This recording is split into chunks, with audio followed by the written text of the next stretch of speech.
There is a language that exists beyond words, a silent current that flows between beings. It is the language of trust. This trust, the most profound and unshakable kind, is not earned through promises, nor is it built by careful deeds. It is recognized.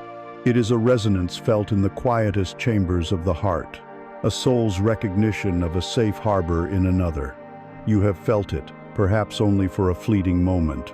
A sense of absolute ease in someone's presence, a feeling that you could unburden your entire existence without fear of judgment, without the need for armor. This feeling is not an accident. It is a signal. It is the evidence of a code being answered, a frequency being met. This is what we will explore together. Not a method, not a series of techniques to make you more likable, but an excavation, a journey to uncover what has always been within you. We will call it the empathy code. Not a code to be cracked or manipulated, but a fundamental truth of the universe to be embodied. It is the understanding that to become a sanctuary of trust for others, you must first become a sanctuary for yourself. It is the primal architecture of connection, written not in ink, but in energy, in presence, in stillness. This journey will ask you to be quiet, to listen not to my words, but to the echoes they create within you.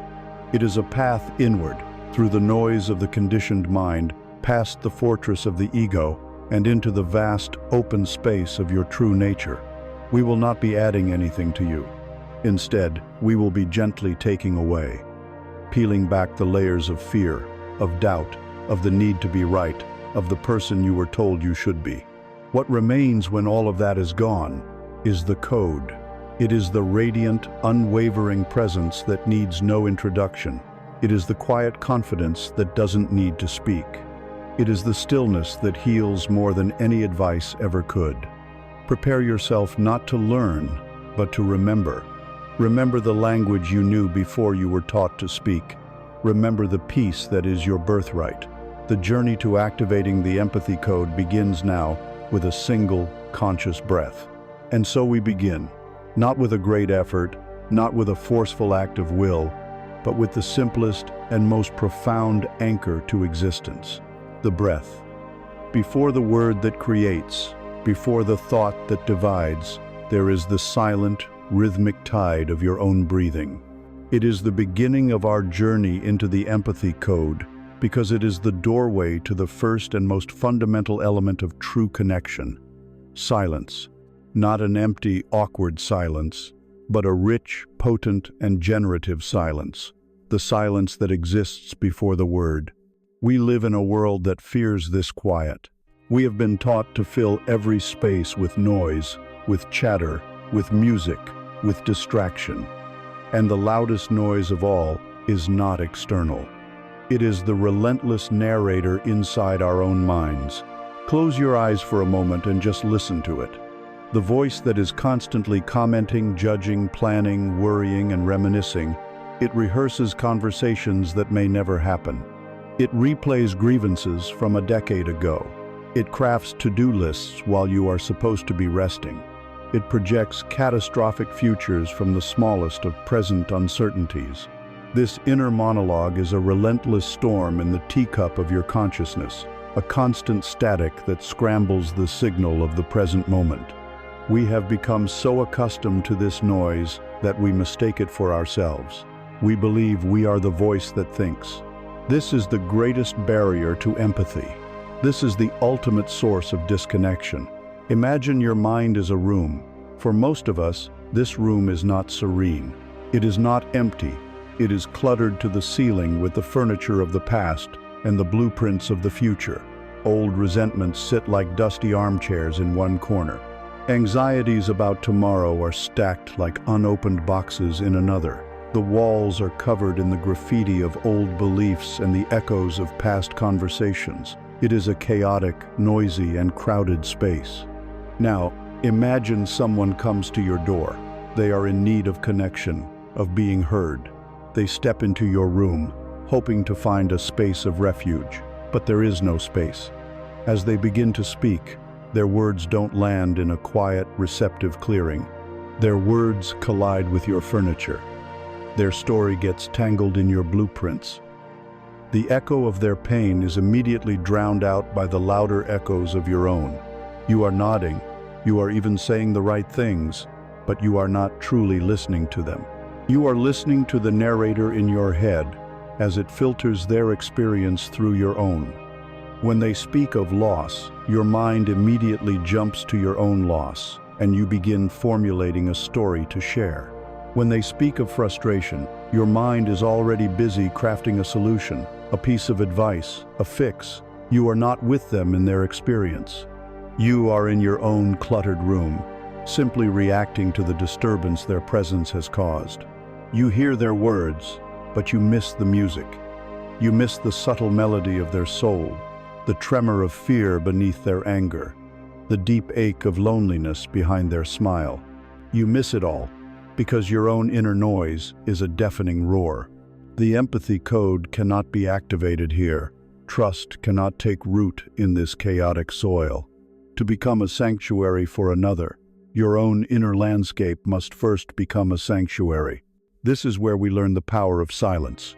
The first step is to recognize that you are not the noise. You are not the furniture. You are the room itself. You are the space, the awareness in which all of this chaos is happening.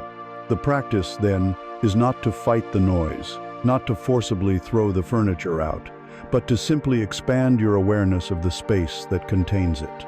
And we begin with the breath. Bring your attention, right now, to the physical sensation of your breathing. Don't try to change it, just observe it. Feel the cool air entering your nostrils. Follow it down into your lungs. Feel the gentle expansion of your chest and belly, and then feel the release, the surrender, as the warmer air leaves your body. The breath is your anchor to the present moment. The thinking mind, the narrator, cannot survive for long in the pure presence of now. It thrives on past and future. The breath only knows this moment. This inhale, this exhale. Each time you find yourself lost in the mental storm, gently, without judgment, guide your attention back to this simple physical anchor. In, out. You are not stopping the thoughts. You are simply choosing not to board the train. You are standing on the platform, watching the trains of thought come and go, while remaining rooted in the stillness of the station. As you practice this, something remarkable begins to happen. Gaps appear, tiny moments of silence between the thoughts. At first, they are brief, almost imperceptible, but like clearings in a dense forest, they allow the light to come in. In these gaps, there is no judgment, there is no story. There is only being. This is the beginning of clearing your room. From here, you can expand this practice. Instead of only listening to your breath, start listening to the world. But listen without labels. Sit in your room and simply allow sounds to enter your awareness. The hum of the refrigerator, the distant siren, the rustle of leaves outside your window. The usual response of the mind is to immediately label, "That's a car. That dog is annoying. I need to fix that creak in the floor." Try, instead, to hear the raw texture of the sound itself before the label is applied. Hear the vibration, the pitch, the raw sensory data. When you do this, you are disarming the narrator. You are experiencing reality directly, without the filter of your conditioned mind. You are practicing pure, non-judgmental awareness. This is the training ground for empathy, because when a person sits before you, you begin to listen in the same way. You listen to their words, yes, but you also listen to the spaces between them. You hear the cadence of their speech, the subtle shifts in their tone. You hear the unsaid things. You become aware of the energy behind the words. Your inner room is now quiet enough, clear enough, that you can feel their presence without it being instantly contaminated by your own mental clutter. Your silence creates a vacuum, a sacred space into which they can safely pour their truth. This kind of silent presence is the most powerful form of communication. It says more than any well-intentioned advice ever could. Your stillness communicates to their soul, I am here. I am not going anywhere. I am not trying to fix you. I am not judging you. I am simply with you. All of you is welcome in this space.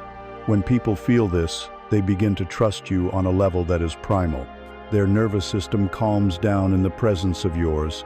Their own inner narrator begins to quiet down because it is finally being given a space to be heard without interruption. And in the safety of your silence, a miracle occurs. They begin to hear themselves. They find their own answers. Your role was not to be the guru with the solution, but the sacred space, the still lake in which they could finally see their own reflection clearly. This is the power of the silence before the word. It is the fertile ground. It is the canvas. It is the foundation of the entire empathy code. It is the act of becoming nothing so that you can hold everything. So continue this practice. Return to the breath. Listen to the world without labels. Notice the gaps between your thoughts. Cherish these moments of inner quiet, for in this profound quiet, when the echoes have finally faded and the storm has ceased, what is the very first thing you perceive with this newfound clarity? You perceive the perceiver. You see for the first time not the clutter but the room itself. You see yourself, and that is where our journey must lead us next. From the profound quiet of your inner sanctuary, a new perception arises. You begin to see the seer. You become aware of the awareness that is you. This is the first, most intimate act of observation. And as you stabilize in this awareness, you will find that the universe has a powerful, elegant way of continuing your education. It does not send you a manual. It does not deliver a lecture. It sends you a mirror. In fact, it places you in a grand hall of mirrors. Every person you meet, every challenge you face, every interaction you have is a reflection of you.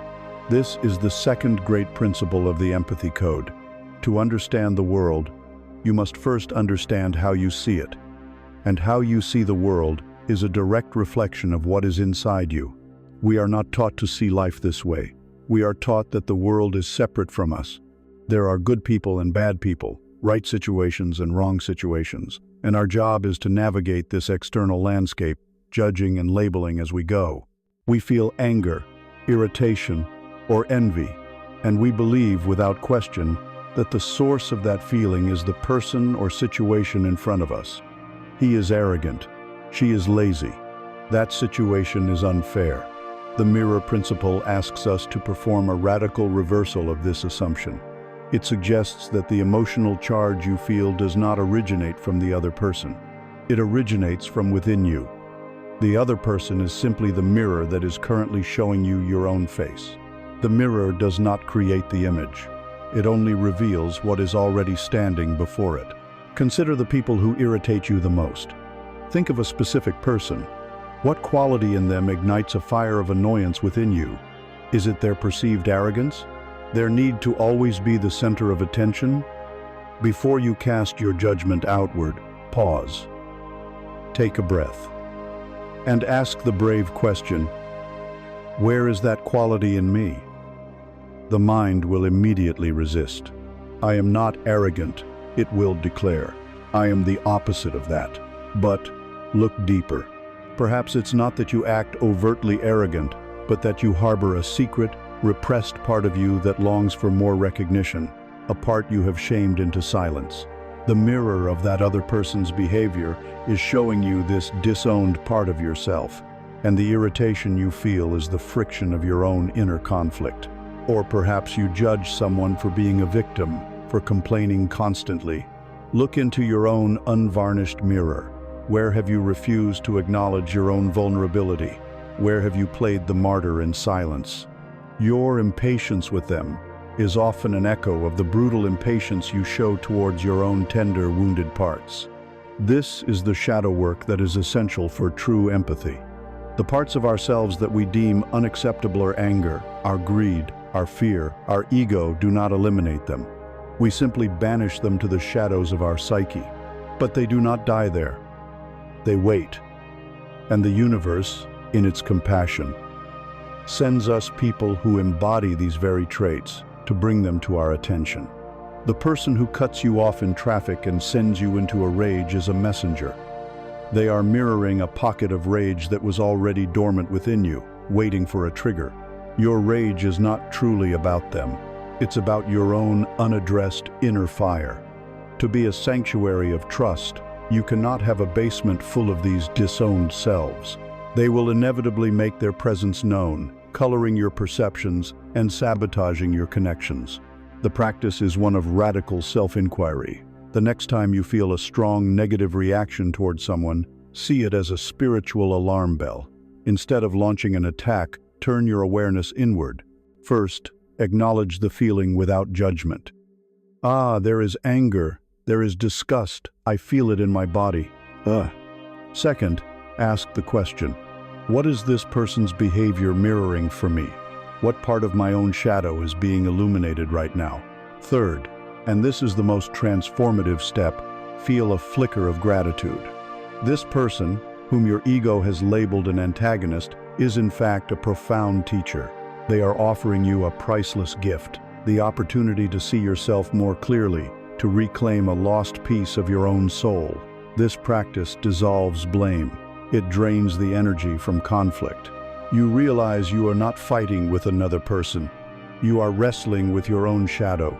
This principle does not only apply to negative reflections, it is equally true for the positive. Think of the people you deeply admire, the ones who inspire you, a friend whose courage takes your breath away, a public figure whose compassion seems boundless, a stranger who shows a moment of profound kindness. Do not make the mistake of placing them on a pedestal high above you. They, too, are a mirror. They are reflecting back to you the very same qualities that exist, perhaps still dormant, within yourself. You can only recognize a quality in another because a seed of that same quality exists within you. When you are moved by someone's courage, it is your own courage calling out to be awakened. When you admire someone's creativity, it is your own creative spirit asking to be set free. When you are warmed by someone's love, it is the mirror showing you the vast capacity of your own heart. Seeing the world this way is empowering. It turns envy into inspiration. It turns judgment into self-awareness. Every person becomes a guide. Every interaction becomes a lesson. The goal is not to stop having reactions. The goal is to use your reactions as a compass, always pointing back to the landscape of your own inner world. The more you engage in this practice, the more you heal and integrate these fragmented parts of yourself. You welcome the shadow back from exile. You claim the golden potential you saw in others. You become more whole. And as you become more whole, the mirror itself changes. The reflection becomes less and less distorted by your own projections. The glass becomes clearer, cleaner. It becomes unvarnished. You begin to see others not just as reflections of you, but as they truly are in their own right. You can witness their anger without being triggered by your own. You can celebrate their success without being stung by your own perceived lack. You can hold space for their pain without being drowned in your own. You have cleared your inner room, and now you have looked honestly at the being who inhabits it. This is the birth of true compassion. It is the ability to see another soul clearly, because you are no longer blinded by the unexamined parts of your own. This radical self-acceptance, this willingness to gaze into the unvarnished mirror and accept everything you see, the beautiful and the terrifying, creates an unshakable foundation. And integrity is born from this wholeness. You are no longer performing, no longer hiding parts of yourself for fear of judgment. You are simply, authentically, and completely you. From this solid ground, you can finally build something that will not crumble under pressure. You can anchor yourself in your own truth. From the profound quiet of your inner sanctuary, a new perception arises. You begin to see the seer. You become aware of the awareness that is you. This is the first, most intimate act of observation. And as you stabilize in this awareness, you will find that the universe has a powerful, elegant way of continuing your education. It does not send you a manual. It does not deliver a lecture. It sends you a mirror. In fact, it places you in a grand hall of mirrors. Every person you meet, every challenge you face, every interaction you have is a reflection of you. This is the second great principle of the empathy code. To understand the world, you must first understand how you see it. And how you see the world is a direct reflection of what is inside you. We are not taught to see life this way. We are taught that the world is separate from us. There are good people and bad people, right situations and wrong situations, and our job is to navigate this external landscape, judging and labeling as we go. We feel anger, irritation, or envy, and we believe, without question, that the source of that feeling is the person or situation in front of us. He is arrogant, she is lazy. That situation is unfair. The mirror principle asks us to perform a radical reversal of this assumption. It suggests that the emotional charge you feel does not originate from the other person. It originates from within you. The other person is simply the mirror that is currently showing you your own face. The mirror does not create the image. It only reveals what is already standing before it. Consider the people who irritate you the most. Think of a specific person. What quality in them ignites a fire of annoyance within you? Is it their perceived arrogance? Their need to always be the center of attention? Before you cast your judgment outward, pause, take a breath, and ask the brave question, where is that quality in me? The mind will immediately resist. I am not arrogant, it will declare. I am the opposite of that. But look deeper.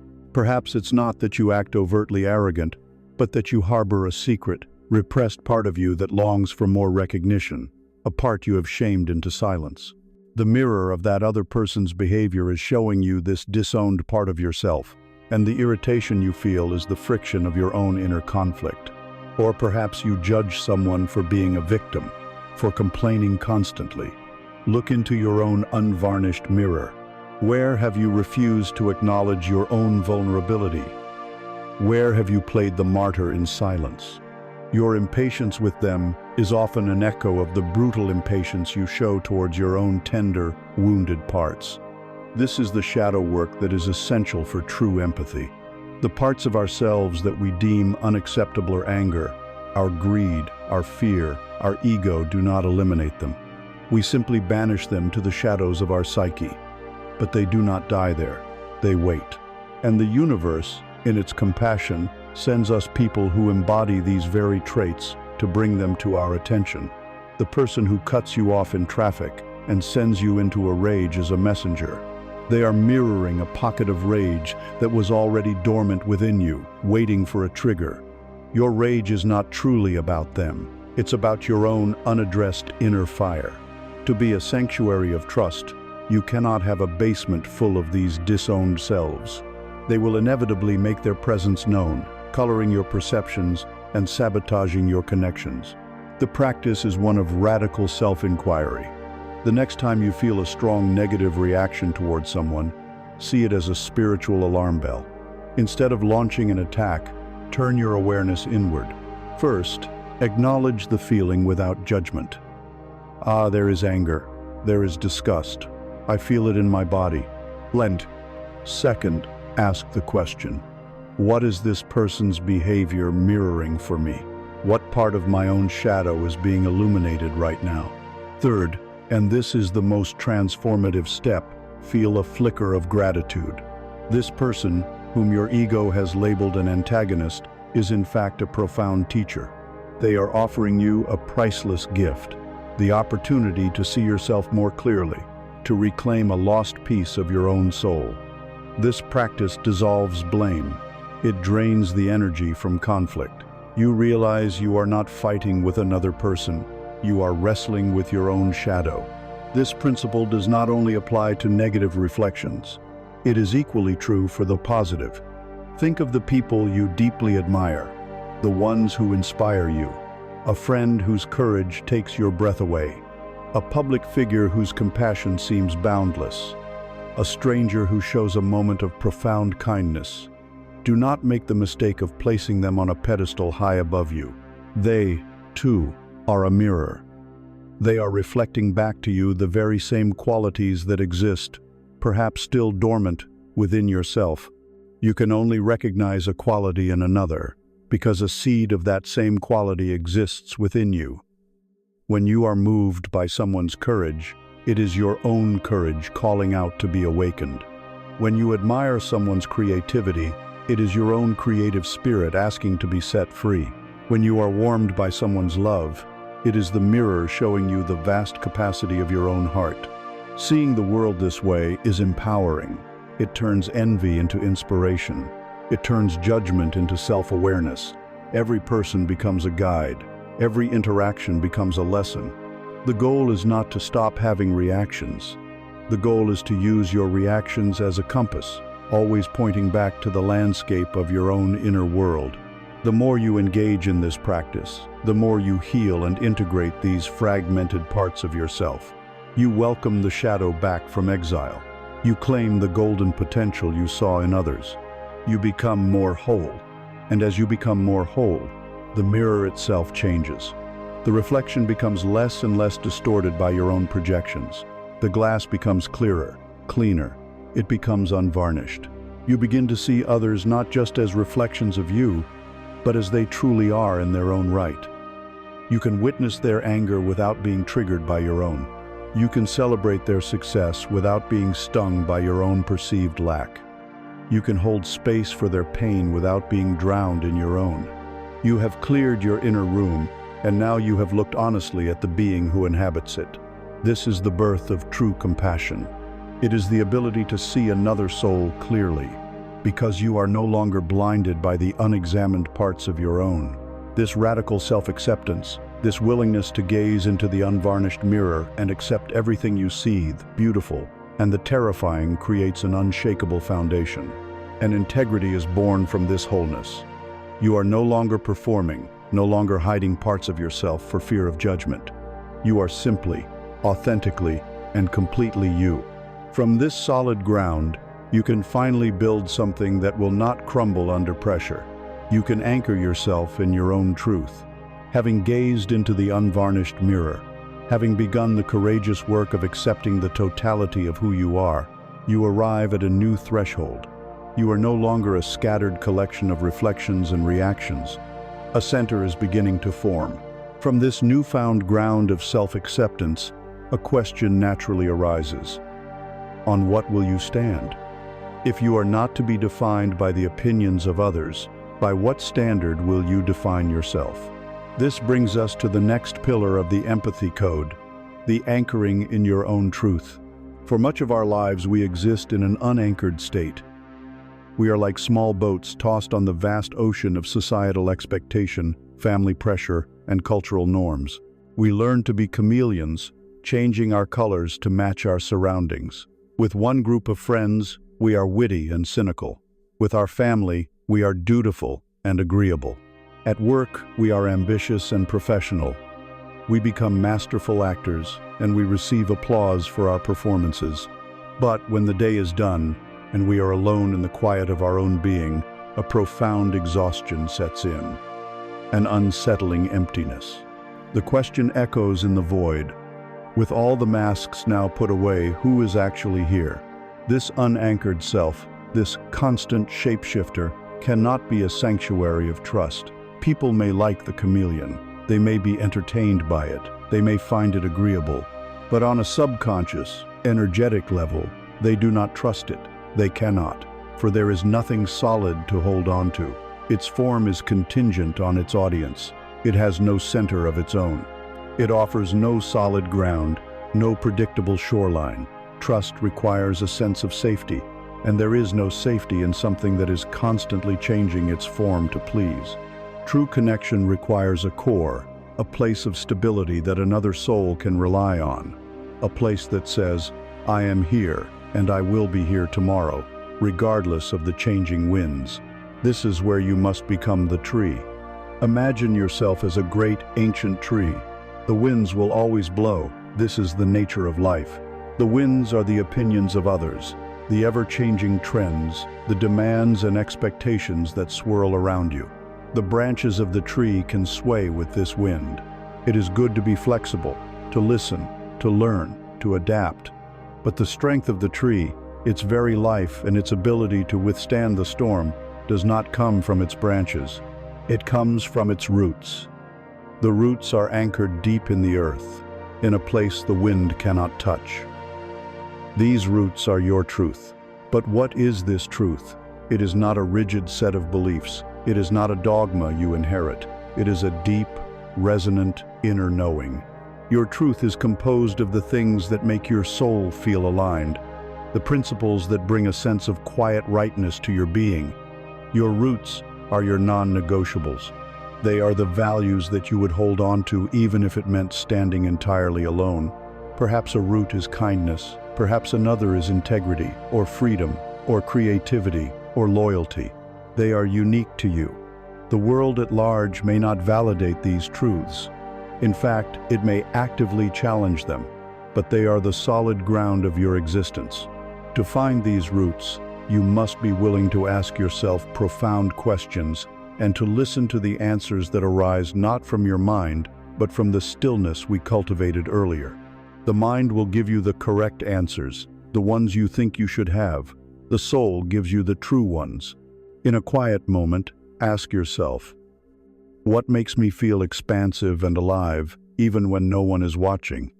What breaks my heart? What injustice in the world ignites a fire in me? What am I willing to do for free? What would I refuse to do, even if I were offered all the money in the world? Listen to the answers, not as words, but as feelings. Your truth resonates in your body. It feels like grounding, like peace, like a quiet hum of certainty. An action that violates your truth feels like a contraction, a knot in your stomach, a sense of dissonance. Your body is a finely tuned instrument for detecting your own authenticity. Learn to listen to its subtle wisdom.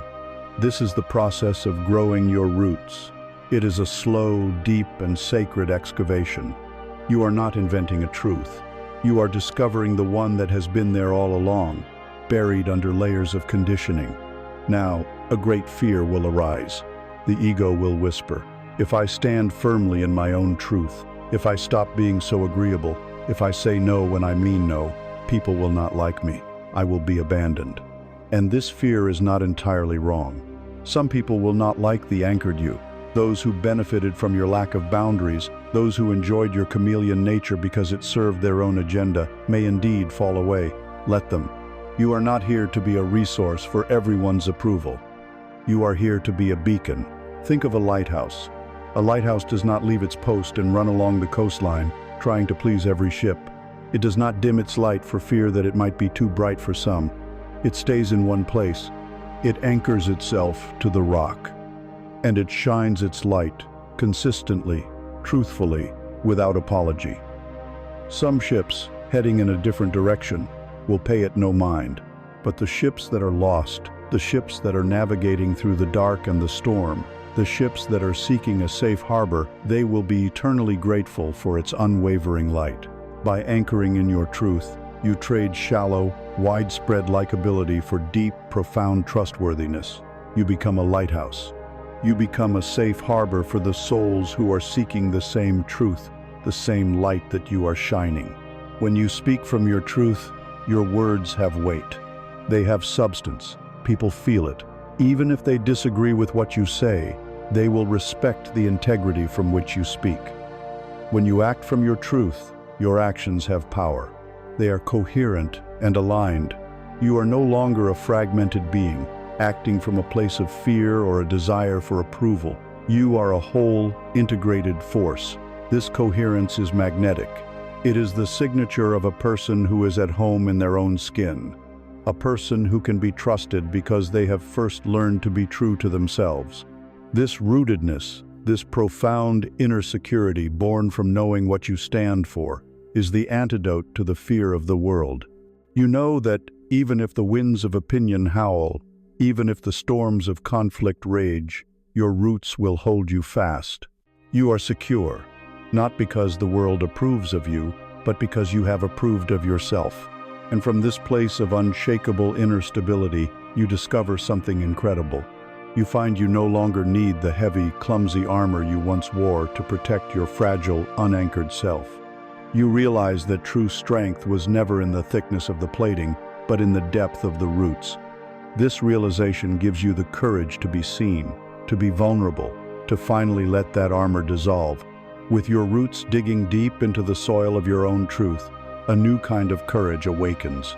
It is not the courage of aggression or defense, but the quiet, profound courage of openness. You have anchored yourself in a place the winds cannot touch, and from this sanctuary of inner stability, you begin to notice the heavy, burdensome weight you have been carrying for years. You begin to feel the constriction of your own armor. For every human soul, in response to the perceived dangers of the world, forges a suit of armor. It is a masterpiece of the ego, designed for one purpose, self-preservation. But the price of this preservation is a devastating isolation. This armor is not made of steel. It is made of behaviors, beliefs, and emotional postures. It is invisible, yet it is the most solid thing in your life, dictating how you interact with the world. Let us examine its pieces. There is the shield of being right, the compulsive need to win every debate, to correct every perceived error, to have the final word. Feel it in your own body, that quickening of the pulse when someone challenges your viewpoint. That is the sound of your hand gripping the shield. It feels like strength, but it is the ultimate sign of insecurity. A person who is truly rooted in their truth has no desperate need to defend it. They can allow other truths to exist without feeling threatened. Then there is the breastplate of cynicism and feigned indifference. This is the armor of pretending not to care.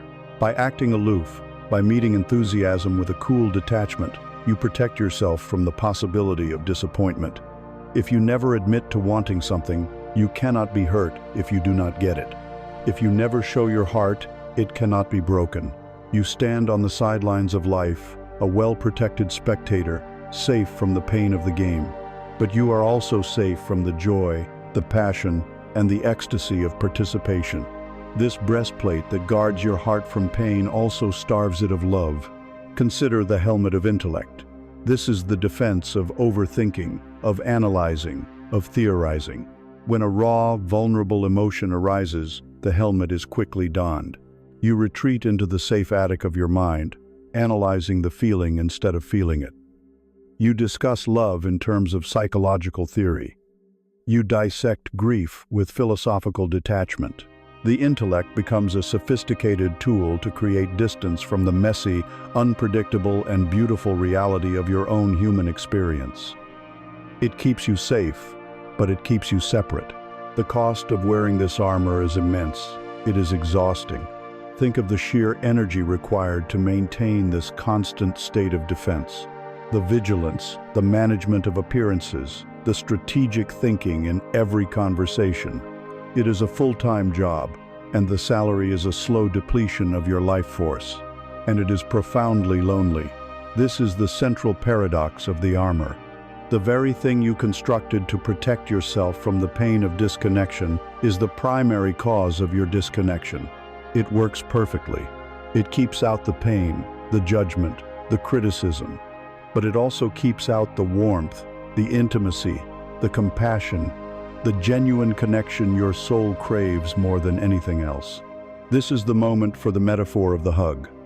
You cannot embrace another person while you are both encased in suits of iron. You can clang against each other, you can acknowledge each other's presence, but you cannot feel the warmth of their skin, the beating of their heart. You cannot truly hold or be held. To feel the life in another, to allow them to feel the life in you, the armor must come off. This is the essence of vulnerability. We have been taught that vulnerability is weakness. This is the great lie that keeps the armor bolted on. Weakness is being at the mercy of external forces, breaking under pressure. Vulnerability, when it is conscious and intentional, is the highest form of strength. It is the choice, made from a place of rooted inner security, to be seen without guarantees. It is saying, I am strong enough in my core to allow myself to be open to the world. My sense of self is not dependent on your reaction to me. This is not weakness. This is fearless authenticity. Dissolving the armor is not a single dramatic act. You do not simply cast it off in a field. It is a patient, gentle process of unbuckling one strap at a time. The practice is one of mindful awareness. Begin to notice when you are suiting up. In a conversation, when you feel the urge to prove a point, to interrupt, to display your knowledge and notice it, that is the shield being raised. You don't have to stop it. Just notice. Ah, there it is. The need to be right. When you feel a wave of genuine emotion and your first instinct is to make a joke or change the subject, notice it. That is the helmet being lowered. Just observe. There is the fear of feeling. When someone offers you a genuine compliment and you immediately deflect it or minimize it, notice it. That is the breastplate doing its job, warding off intimacy. Just see it. It is difficult for me to receive. The next step is to make a small, different choice. You don't need to share your deepest trauma with the grocery store clerk. The practice is in the micro moments. Could you, in a safe relationship, choose to say, "I feel hurt by that," instead of lashing out in anger? Could you choose to say, "I don't know the answer," instead of fabricating one? Could you allow yourself to have the second-to-last word in a pointless argument? Each of these small acts is an act of revolution against the tyranny of the ego. Each one unbuckles a strap. It lets a little more air in, a little more light. As the armor begins to loosen, you will feel two things simultaneously: terror and relief. The terror is the ego's fear of annihilation. The relief is the soul's joy at finally being able to breathe. Stay with the relief. Let it guide you. You will begin to feel a lightness in your being, the sensation of putting down a massive weight you had carried for so long you forgot it was there. And you will begin to experience true connection. When you allow someone to see your imperfection, your uncertainty, your humanity, you give them the most sacred gift you have, the permission to be human too. Trust is not built between two perfect, impenetrable fortresses. It is woven in the delicate, sacred space between two open, vulnerable hearts. They trust you not because you are invincible, but because you are real. As you become more comfortable without your armor, you start to notice the material from which it was constructed. You see that the shield of being right, the breastplate of cynicism, the helmet of intellectual of it, every last piece, is held together by the rivets of judgment. Judgment of others, and most fundamentally, judgment of yourself. It is the fear of judgment that makes us build the armor in the first place. To truly and permanently dissolve the armor, we cannot just unbuckle it piece by piece. We must understand the very material from which it is forged. We must turn our gaze upon the mechanism and the anatomy of judgment itself. We arrive now at the forge, the place where the armor is made, where the ego crafts its defenses against the world. The heat of the forge is the fire of righteousness. Its hammer is the force of opinion, and its raw material, its very ore, is judgment. To dissolve the armor, we must understand this essential element. We must perform a calm and careful anatomy of judgment itself, not to condemn it, but to comprehend it. For in understanding its mechanism, we rob it of its power over us. The act of judging is one of the mind's oldest and most fundamental habits. It is, at its root, a survival mechanism. The primitive brain was not a philosopher. It was a sentry. It had to make instantaneous assessments. Friend or foe, safe or dangerous, edible or poisonous. There was no time for nuance when a predator rustled in the bushes. A swift binary judgment was the key to staying alive. This mechanism is still deeply embedded within us. But the ego, the constructed self, has hijacked this ancient tool for its own purposes. The ego's primary objective is to maintain and enhance itself, and it does this through separation and comparison. Judgment is its perfect instrument. By judging another as wrong, the ego gets to feel right. By labeling someone as lesser, the ego gets to feel greater. It creates a fragile, temporary, and illusory sense of superiority. Furthermore, the mind abhors a vacuum. It fears the unknown. The universe, in its true nature, is infinitely complex, ambiguous, and mysterious. This is terrifying to the ego, which craves control and certainty, and so it judges. It slaps a label on the mystery. It reduces a person's entire, complex being, their history, their dreams, their secret pains, their hidden graces into a single, simplistic word: arrogant, lazy, selfish, stupid. And with that label applied, the mind can breathe a sigh of relief. The unknown has been contained. The complexity has been managed. The person is no longer a vast, unpredictable universe to be explored, but a neat, tidy category to be filed away. This is the central metaphor for our understanding. Judgment is the act of sticking a label on a jar without ever looking inside. Imagine every person, every situation is a vessel containing a rich, unique, and complex substance. The judging mind does not have the patience or the courage for discovery. It simply walks along the shelves of life, affixing its pre-made labels. Once the label is on the jar, the inquiry ceases. You no longer see the person, you see the word. You interact not with their being, but with your verdict. This is the death of curiosity. It is the death of wonder, and it is the absolute death of empathy. You cannot connect with a label. You can only connect with what is inside the jar. Once the label is applied, the mind's work continues. It now weaves an entire story to justify the label. It becomes a biased prosecutor, seeking only the evidence that confirms its initial verdict. If you have labeled someone incompetent, you will subconsciously highlight their every mistake, no matter how small, and completely ignore their successes. If you have labeled them selfish, you will interpret their every action, even their acts of kindness, through that cynical lens. They're only being nice because they want something. Your judgment creates a self-fulfilling prophecy.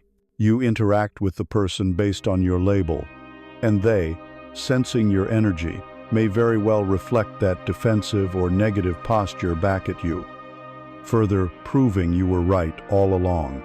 You become trapped in a feedback loop of your own creation. Consider the cost of living as the judge, the jury, and the executioner of reality. It is profoundly isolating. Your world, which is in truth a place of infinite color and texture, becomes a bleak, black and white landscape of good and bad, right and wrong. You are the sole inhabitant of this rigid, self-made prison. It is also energetically draining. The constant vigilance, the mental effort of sorting, labeling, and defending your judgments consumes an enormous amount of your life force. It is the energy that could be channeled into creating, into loving, into learning, into simply being present and at peace. A mind at war with reality is a mind that can never be at rest. So what is the alternative? Are we to simply accept all behaviors and have no standards? The alternative to judgment is not ignorance, it is discernment. This distinction is crucial. Judgment is hot. It carries an emotional charge, a sense of moral superiority. Judgment says, "You are a bad person for doing that." Discernment is cool, it is clear and detached. Discernment says, "That behavior is not in alignment with my values," or "That action produced a harmful outcome." Discernment is an observation of what is, without the added story of condemnation. A wise person uses discernment to navigate life. A wounded person uses judgment to defend themselves. The practice of moving from judgment to discernment is a practice of deconstruction. When you feel the heat of a judgment rising within you, the first step is to pause. Do not act on it. Do not speak it. Simply notice it, without judging yourself for having the judgment. There is the labeling mind at work. Then, gently, ask yourself, what is the observable fact here? And what is the story I am telling myself about it? The fact is, a coworker missed a deadline. The story is, he is lazy, unreliable, and is trying to sabotage me. The practice is to consciously release the story and remain with the simple, observable fact. This creates a space, a pause. In this space, a new possibility can be born. You can then choose to replace judgment with curiosity. This is a revolutionary act. Instead of concluding, "He is lazy," you can ask, "I wonder what is going on with him right now that caused him to miss this deadline. Is his child sick? Is he struggling with his mental health? Is he overwhelmed with other tasks you don't know about?" This question does not excuse the behavior, but it opens the door to understanding. It shifts you from the role of a prosecutor to the role of a compassionate investigator. It moves you from a position of arrogant certainty to one of humble inquiry. And it is in that humble inquiry that empathy is born. You are choosing to open the lid of the jar. And what do you find when you finally summon the courage to look inside? Sometimes you find things that are complex and difficult. But often, if you look deeply enough, you find something surprisingly familiar. You begin to see that our harshest judgments of others are almost always projections. They are targeted with laser-like precision at the very things we cannot accept in ourselves. You may judge the arrogant person because you fear your own desire for recognition. You may judge the weak person because you despise your own vulnerability. And as you bravely lift the lid on the jar you have labeled anger in another, you may not find a monster. You may find a deep, unhealed pain, and in that pain, you may recognize a faint, aching echo of your own. You begin to realize that our most vicious judgments are not arrows we shoot at others. They are boomerangs, and they always point the way back to our own sacred wounds. The boomerang of judgment, having flown its course past the armor, the mirror, and the forge of the mind, returns. It does not strike you. It comes to rest, gently and with unerring precision, at the site of the original injury, the place the armor was built to protect, the reflection the mirror was trying to show you, the reason for the judgment in the first place. We arrive at the heart of the matter. We arrive at the sacred wound. Every soul that walks this earth carries a wound. It is the price of admission to this human life. For some, it is a great, gaping chasm carved by a profound trauma loss, an abuse, a deep betrayal. For others, it is a collection of smaller, paper-cut-like injuries accumulated over a lifetime of parents' casual dismissal, a teacher's shaming remark, the sting of exclusion on a playground, the slow erosion of self-worth in a critical environment. It does not matter the scale. The effect is the same. At a core level, a message was received and integrated. You are not safe. You are not worthy. You are not enough. You must be different than you are in order to be loved. This message, this original pain, is the sacred wound. The moment the wound is inflicted, our primary, instinctual reaction is shame. We believe the wound is evidence of our fundamental defectiveness. It is a terrible secret that must be hidden at all costs, for if anyone were to see it, they would surely confirm our deepest fear, that we are, in fact, unlovable. And so, the great project of a lifetime begins. The project of concealment. We become master architects and engineers, and we build an entire personality, a fortress of a false self, around this tender, wounded place. Our entire life becomes a strategy to protect the wound and to compensate for the feeling of lack it creates. Consider the high achiever, the one who relentlessly pursues success, accolades, and perfection. On the surface, they appear strong and confident, but the fortress of their achievement may be built around a sacred wound of worthlessness. Their frantic activity is a desperate attempt to prove to themselves and to the world that they are enough. The fortress is decorated with trophies and diplomas, but inside, the wounded child is still terrified of being seen as a failure. Consider the cynic, the intellectual who scoffs at emotion and enthusiasm. Their fortress is built of wit and sarcasm, designed to keep everyone at a distance, but inside, it may guard a sacred wound of profound disappointment or heartbreak. a place so tender they have vowed never to let hope or sincerity endanger it again.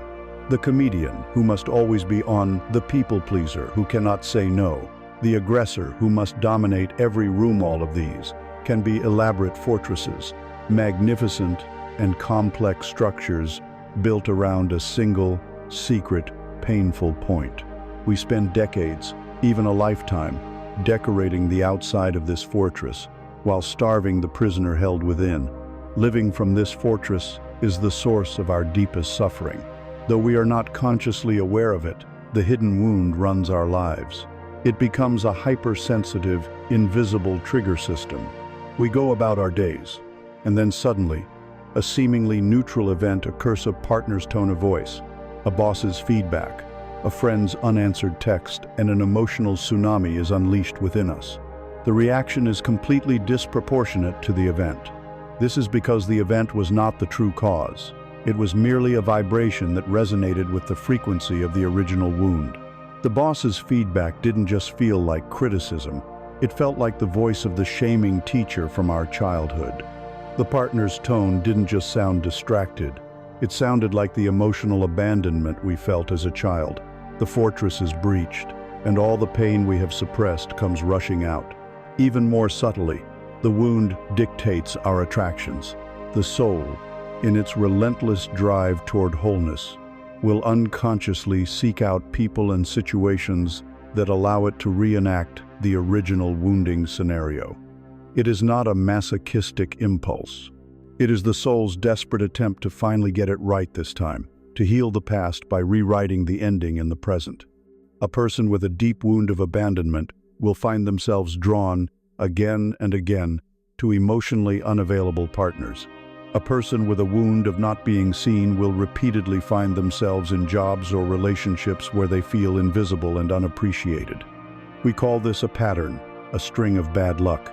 But it is the soul, knocking on the door of the wound, asking for it to finally be healed. The suffering we experience in these repeating patterns is the chronic pain of a wound that is festering in the dark. It is the profound exhaustion that comes from the inauthenticity of fortress living, the deep loneliness of never being truly seen because we are never truly showing the most vulnerable part of ourselves. At some point, the cost of maintaining the fortress becomes too high. The pain of the repeating patterns becomes unbearable. This often manifests as a life crisis, a burnout, a depression, a divorce, a dark night of the soul. From the ego's perspective, this is a disaster. It is a catastrophic failure. But from the soul's perspective, this is an act of grace. The crisis is not a punishment. It is an invitation. It is the soul, in its infinite wisdom, finally dynamiting the fortress, because it knows that continuing to live inside it is a form of living death. The pain is a guide. It is a sacred messenger saying, the strategy of hiding is no longer working. Stop decorating the walls of the prison. Turn around. Come home. This is the moment of choice. We can either try to frantically rebuild the fortress, or we can take the soul's invitation. We can turn around and begin the slow, courageous walk back toward the center of our own pain. This is the beginning of the alchemical process, the turning of the lead of our suffering into the gold of compassion. The first step is to stop running. The practice is to bring the calm, centered awareness we have been cultivating directly to the wound itself. This is not about getting lost in the story of the past. It is not about re-traumatizing yourself by replaying events. It is about meeting the present moment, physical sensation of the wound with your loving presence. Find a quiet place, close your eyes, and instead of pushing the familiar ache of your wound away, gently invite it into your awareness. Where does it live in your body? Is it a tightness in your throat, a hollow feeling in your chest, a cold knot in the pit of your stomach? Do not try to analyze it or name it. Simply feel it. Then, begin to breathe into that sensation. Imagine your breath is a warm, golden light, and with every inhale, you are surrounding this wounded place with unconditional acceptance. You are not trying to fix it. You are not trying to make it go away. You are offering it the one thing it has never had, your complete and loving presence. You can even whisper to it inwardly, "I am here with you now. You are allowed to be here. You are part of me, and I will not abandon you." This is the act of reparenting yourself. It is bringing the love you always needed directly to the place that hurts the most. As you practice this, a shift occurs. The wound, which you had always seen as a source of shame and defectiveness, begins to reveal its sacred nature.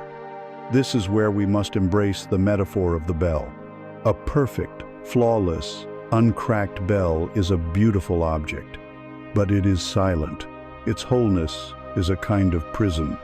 It is the crack, the imperfection, the place where the bell was broken, that allows the sound to emerge. It is through the flaw that the resonance can be born. It is through the wound that the music can come out. Your sacred wound is the crack in the bell of your ego. The pain of your life is the very thing that shatters the illusion of your separateness and perfection. It breaks you open. And it is through this opening, this sacred wound, that your own unique light can finally shine out into the world. And it is through this same opening that the love and light of the world can finally come in. Your pain does not make you less worthy. It makes you human. It makes you resonant. From this new perspective, the wound is transformed from a liability into a superpower. Once you have sat by the fire of your own pain, you develop a new form of vision.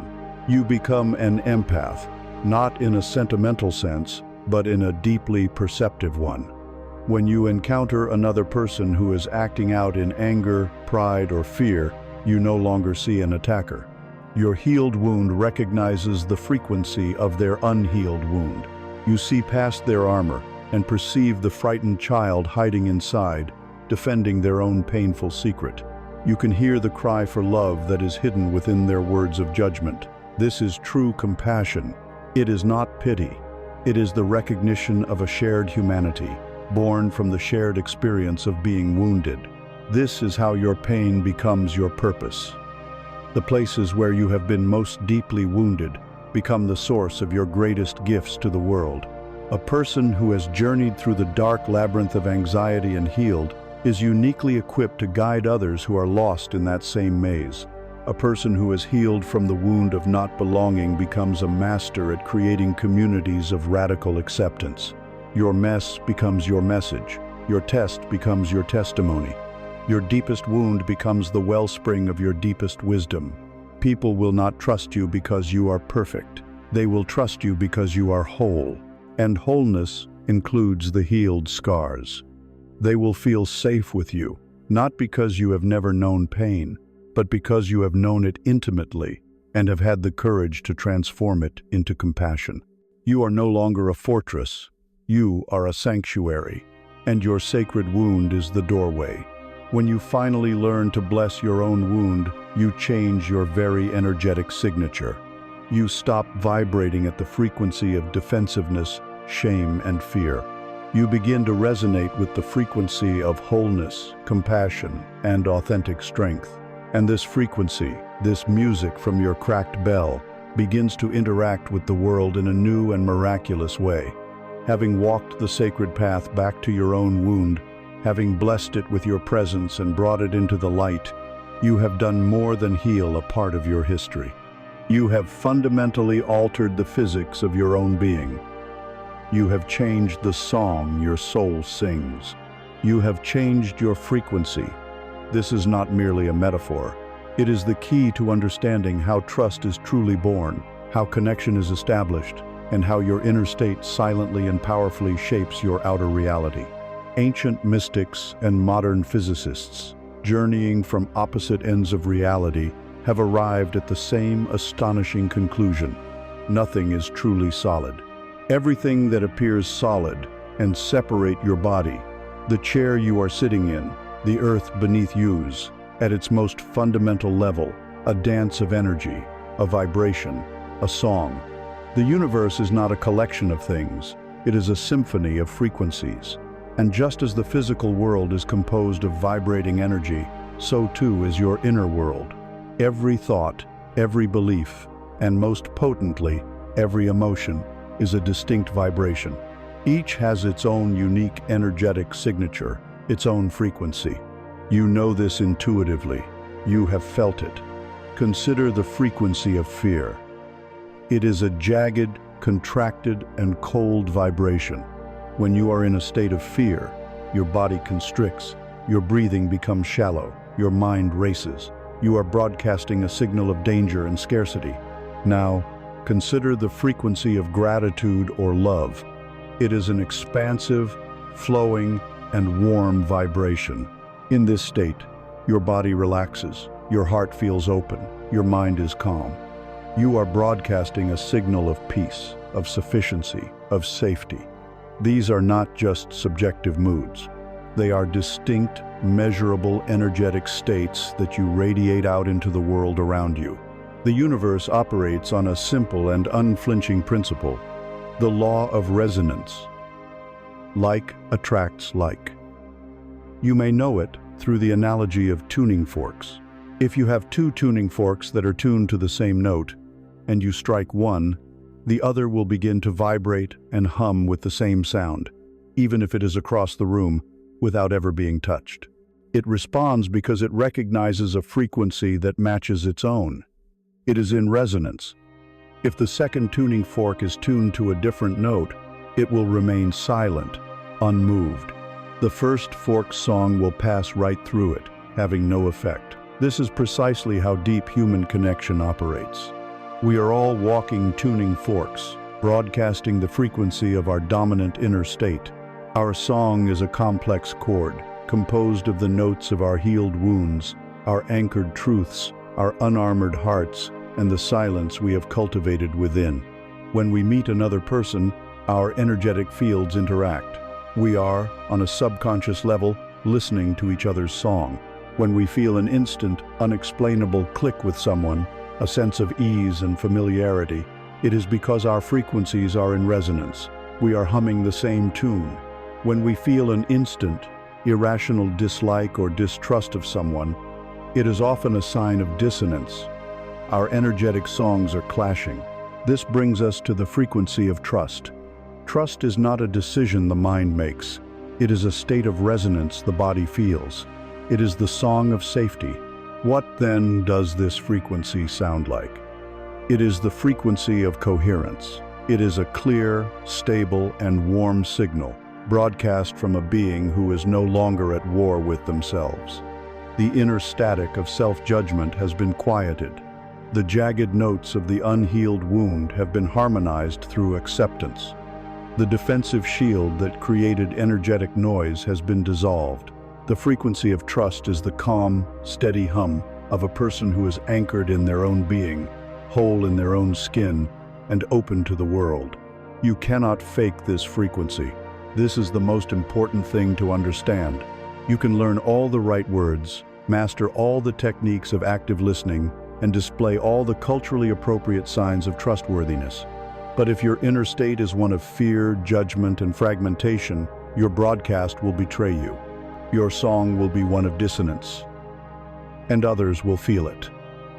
Their tuning fork will not vibrate in your presence. They may not know why they feel a subtle sense of unease around you, why they hold a part of themselves back.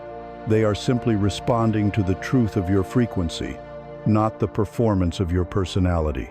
All the work we have undertaken together, so far cultivating silence, gazing into the mirror, anchoring in truth, healing the wound has not been mere psychological housekeeping.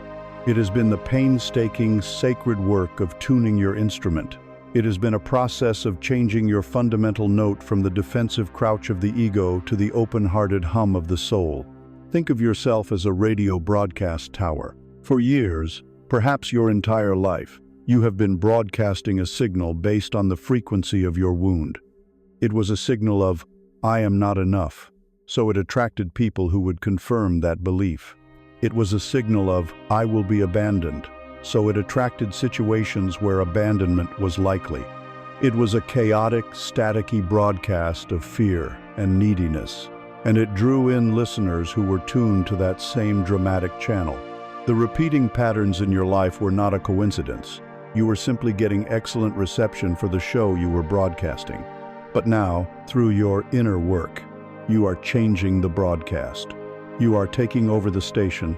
You are canceling the old fear-based programming. You are beginning to broadcast a new show. A show based on the frequency of wholeness, self-acceptance, and quiet strength.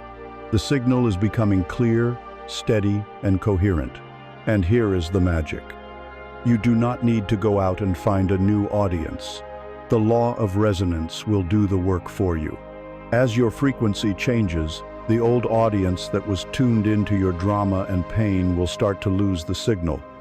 Your new, peaceful frequency will feel jarring, even boring to them. They will naturally drift away, seeking out other stations that match their own inner chaos. And at the same time, new listeners, the tuning forks scattered throughout the world that resonate with peace, authenticity, and trust, will start to pick up your broadcast. You will begin to attract people who feel safe in your calm, who are nourished by your clarity, who are drawn to the integrity of your song. You do not need to build walls to keep the wrong people out anymore. Your frequency becomes your boundary. It is the most effective and effortless filter there is. This frequency is not a laser beam you aim at someone to make them trust you. It is a field that emanates from you. It is an atmosphere that you generate just by being. It is the quality of the air in the room when you enter. People feel it in their bones, in their nervous systems, long before their conscious mind has a chance to form an opinion. The most tangible expression of your frequency, the most profound way another person experiences your song, is not in what you say or do. It is in the quality of the silent, energetic space you create and hold for them. Your frequency is not a message you send. It is a space you provide. The quality of your inner state, the song your soul sings, creates an atmosphere around you. The conscious and deliberate offering of this atmosphere is one of the most profound and healing gifts you can give to another human being. This is the practice of holding the space. It is an art form, a moving meditation, and a cornerstone of the empathy code. Our modern world has forgotten this art. We are trained not to hold space, but to fill it. We are deeply uncomfortable with the raw, unprocessed emotions of others, largely because we are uncomfortable with our own.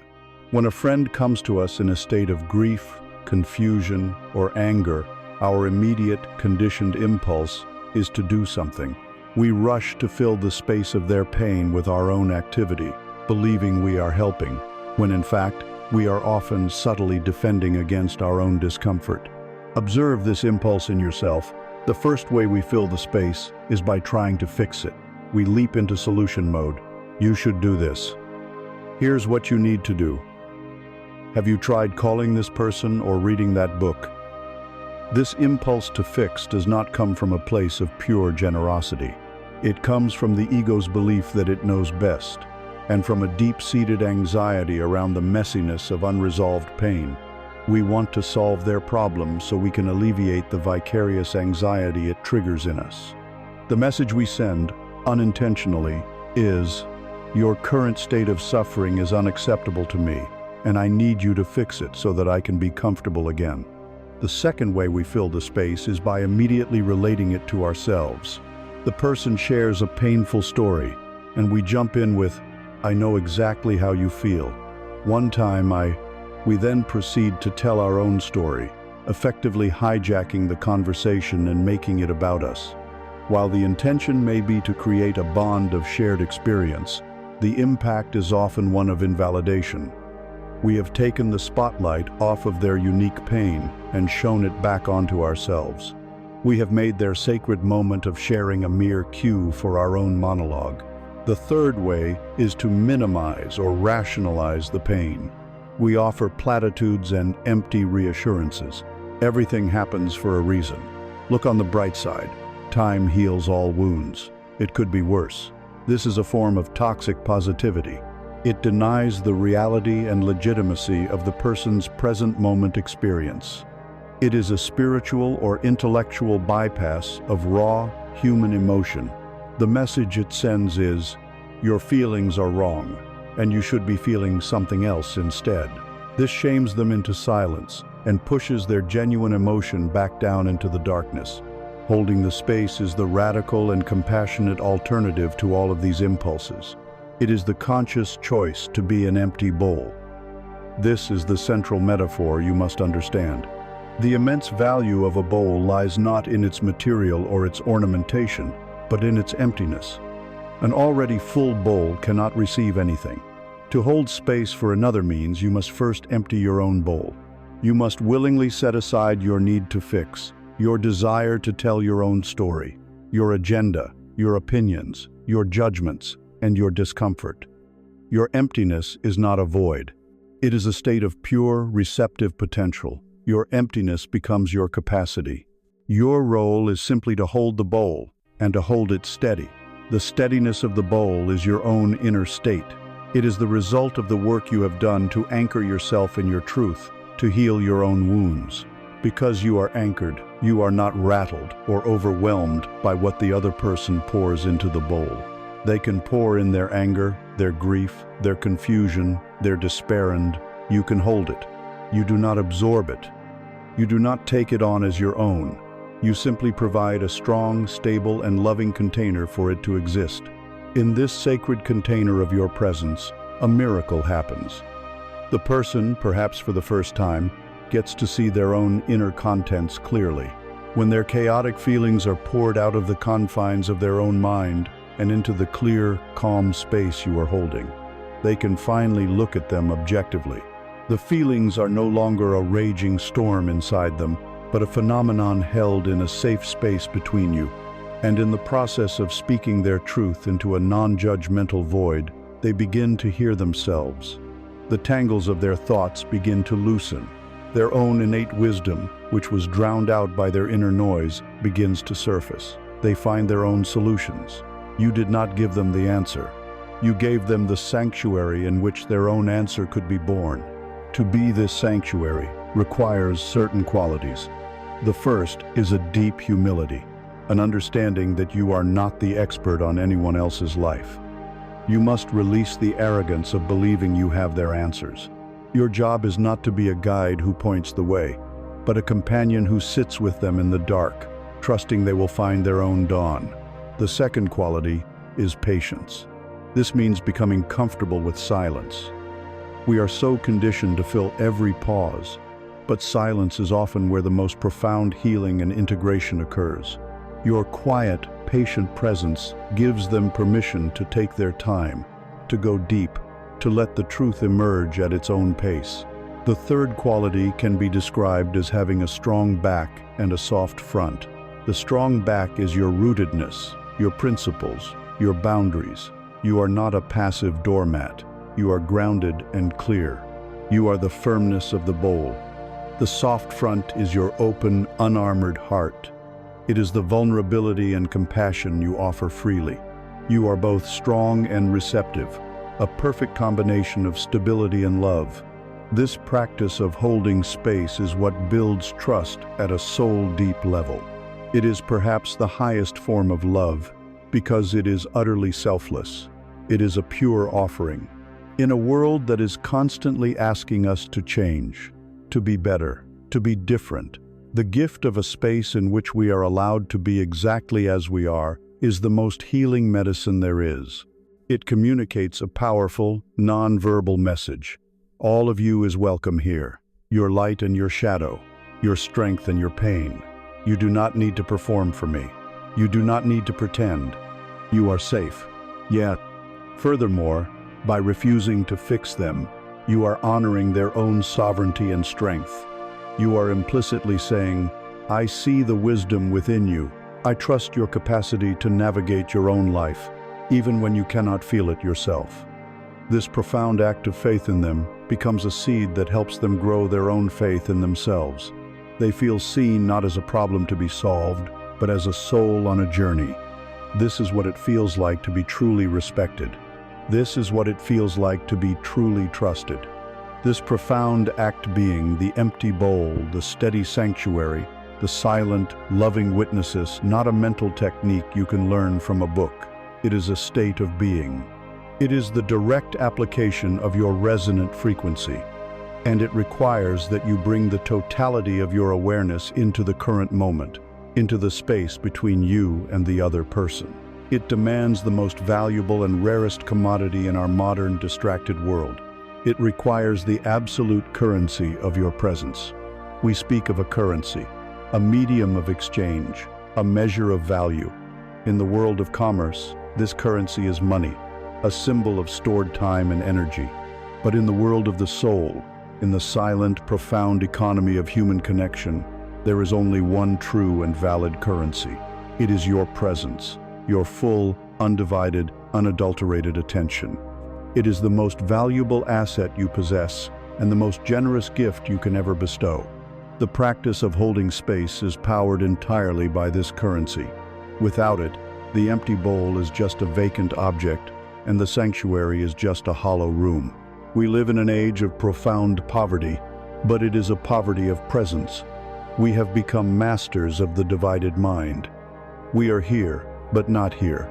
We sit at a table with a loved one, but our mind is swimming in the digital currents of our phone. We listen to a child's story, but our thoughts are rehearsing a meeting for the next day. We have become ghosts in our own lives, and we turn others into ghosts before our very eyes.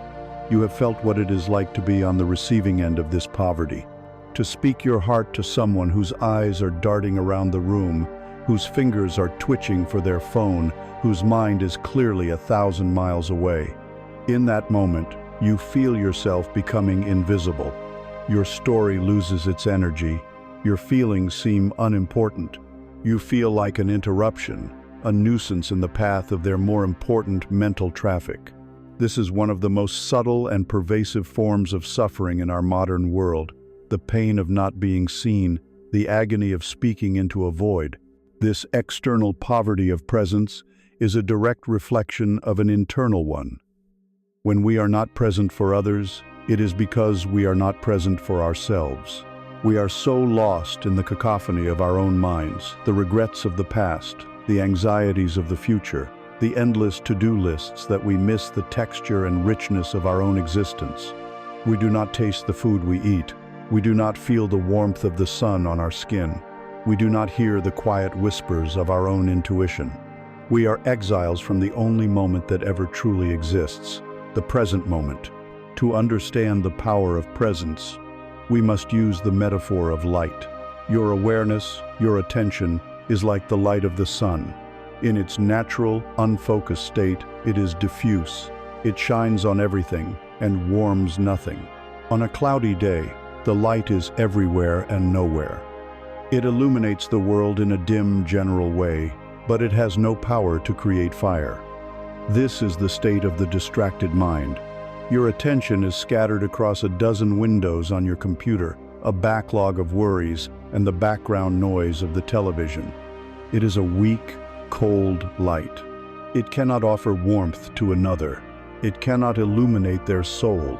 Presence is the act of taking all of this scattered, diffuse light and focusing it through a magnifying glass. The practice of presence is the act of consciously choosing to become that lens.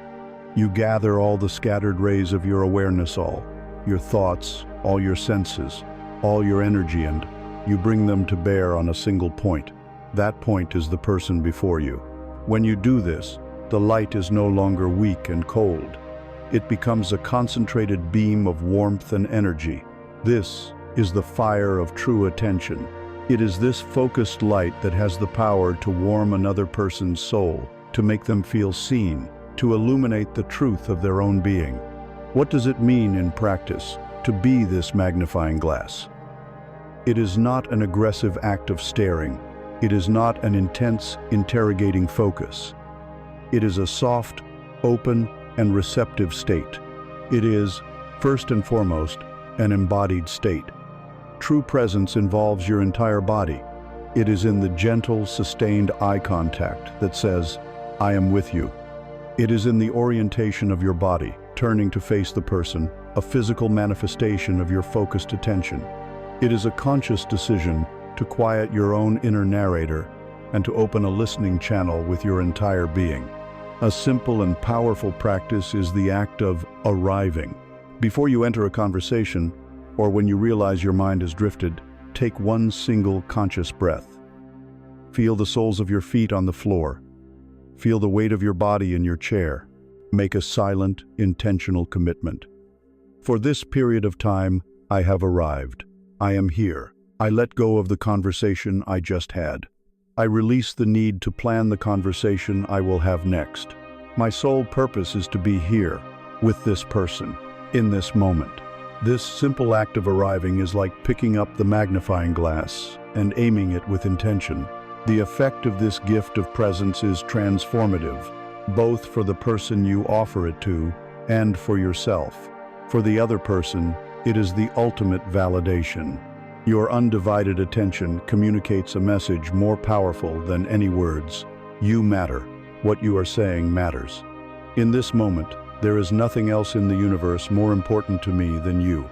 In a world that constantly treats us as a means to an end or an obstacle to be overcome, the experience of being treated as a sacred end in yourself is profoundly healing. It melts their armor. It quiets their own inner anxiety. It creates a deep and pervasive sense of safety that allows their true self to emerge. And for you, the giver, the reward is just as profound. When you are truly present with another person, your own restless, judging mind goes quiet. You cannot be fully focused on another's reality and simultaneously be lost in your own thoughts. It is impossible. Therefore, the practice of being present for others is a powerful form of meditation. It is a doorway out of the prison of your own ego. It liberates you from your own anxieties and circular thinking. In offering the warmth of your focused attention to another, you are simultaneously warming yourself. It is a gift you give, that you receive in the very same instant. You find your own peace by offering it to another. This is the true economy of the soul. Unlike money, this currency is not depleted when you spend it. It is multiplied. The more presence you give, the more present you become. The more you practice focusing the light, the stronger and more radiant your own inner light becomes. You are training yourself to live in the only place where life actually happens, right here, right now. When you offer this rare and precious currency, when you hold that magnifying glass of your attention steady and clear, you begin to perceive things that the distracted mind could never grasp. You move beyond the surface level of communication. You stop merely hearing the words they are saying, and you start to truly listen. Not just with your ears, which hear sound, but with your entire being, which perceives meaning. You begin to listen with the soul. And so you are present.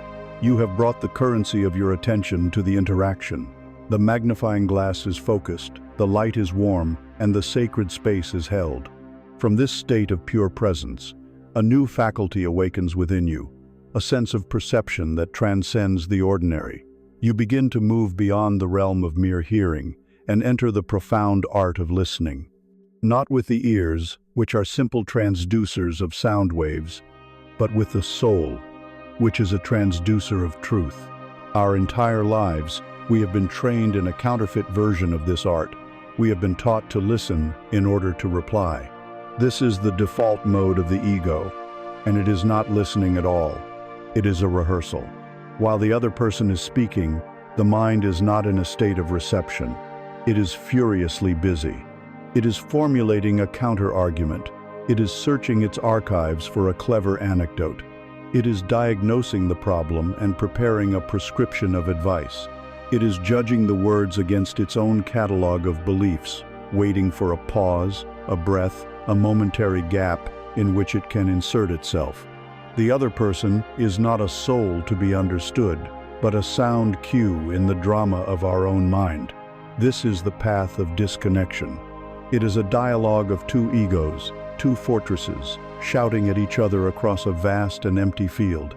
To listen with the soul is a radical act of surrender. It is a conscious choice to silence your own inner narrator, to drop your agenda, and to enter a state of pure, open, and vulnerable reception. Your goal is not to be interesting, but to be interested. Your purpose is not to respond, but to understand. And the understanding you seek is not merely of the words, but of the entire reality from which those words are born. Let us use the metaphor of a lake. A person's communication is like the surface of a lake. The words they speak are the ripples visible, obvious, easy to track. Most of the world is comprised of ripple watchers. They hear the words, they react to the words, and their understanding goes no deeper. If the ripples are angry, they become defensive. If the ripples are sad, they become awkward or offer platitudes. They never inquire about the nature of the water itself. To listen with the soul is to become aware of the entire lake.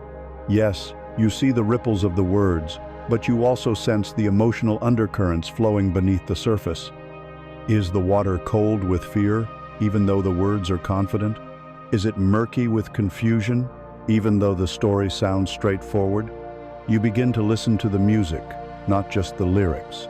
The lyrics are the words spoken, but the music is the truth of the emotion. It is in the subtle cracking of a voice that betrays a well-guarded pain.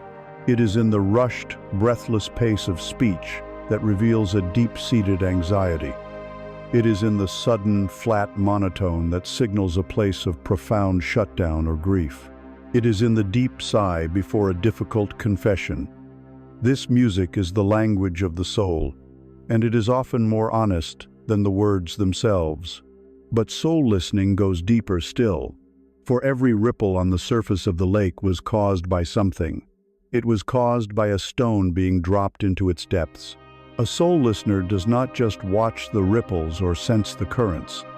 They learn to feel the weight, the shape, and the nature of the stone itself. This stone is the person's core experience, their unmet need, their sacred wound. The angry, critical words about a messy kitchen ripples may be caused by a heavy stone of feeling unseen, unappreciated, and taken for granted. The boastful, arrogant stories the ripples may be caused by a sharp-edged stone of deep-seated insecurity.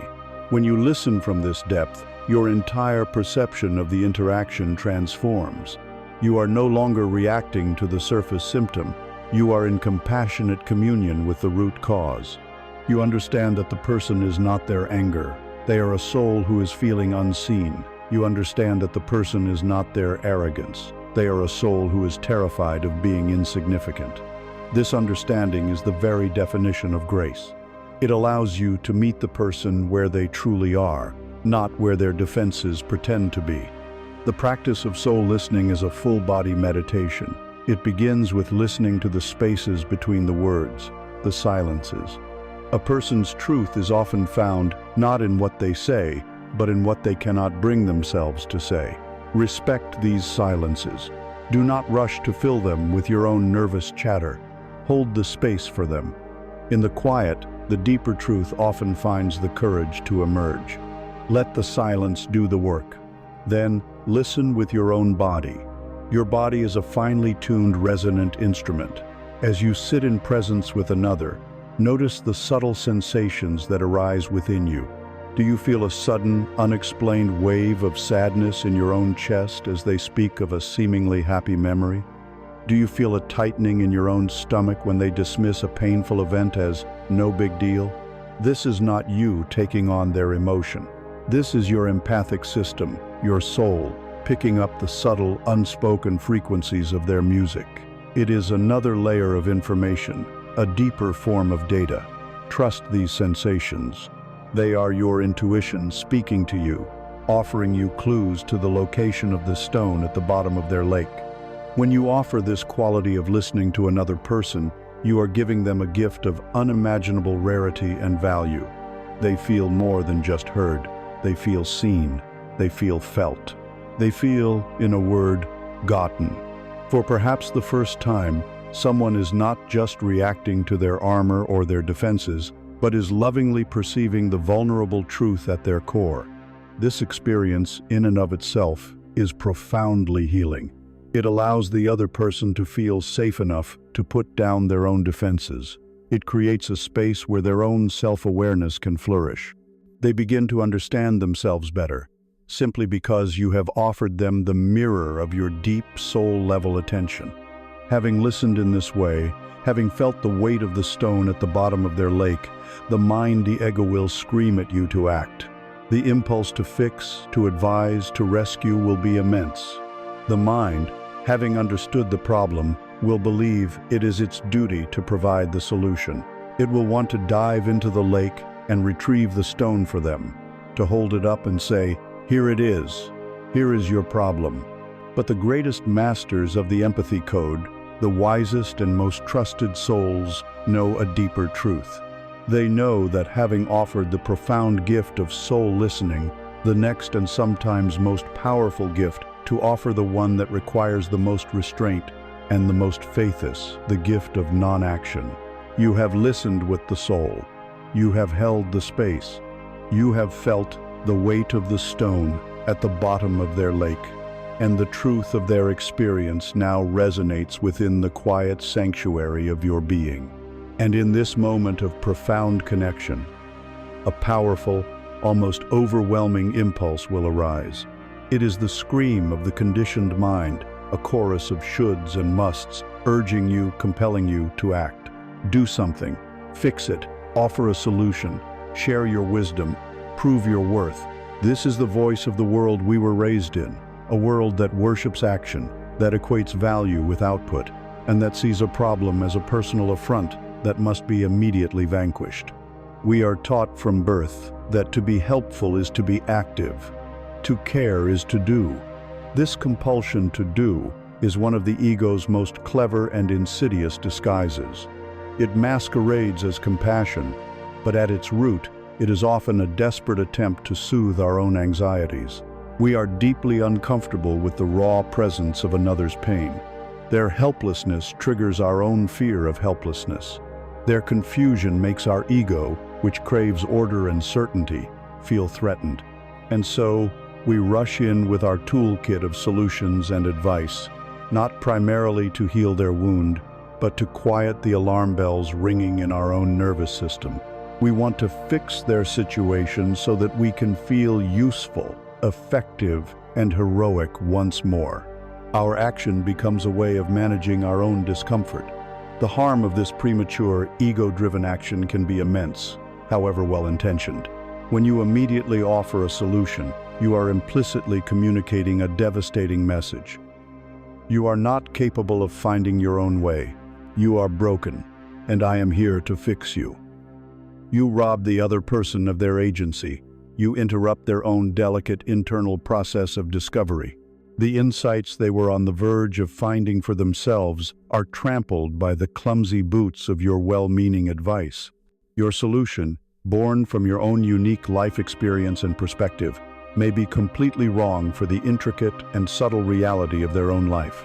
You risk not only being unhelpful, but actively disempowering them, reinforcing their own secret fear that they are, in fact, helpless. There is a different path, a deeper wisdom. It is a path that requires immense strength, but it is the strength of restraint, not the strength of intervention. It is the path of conscious non-action.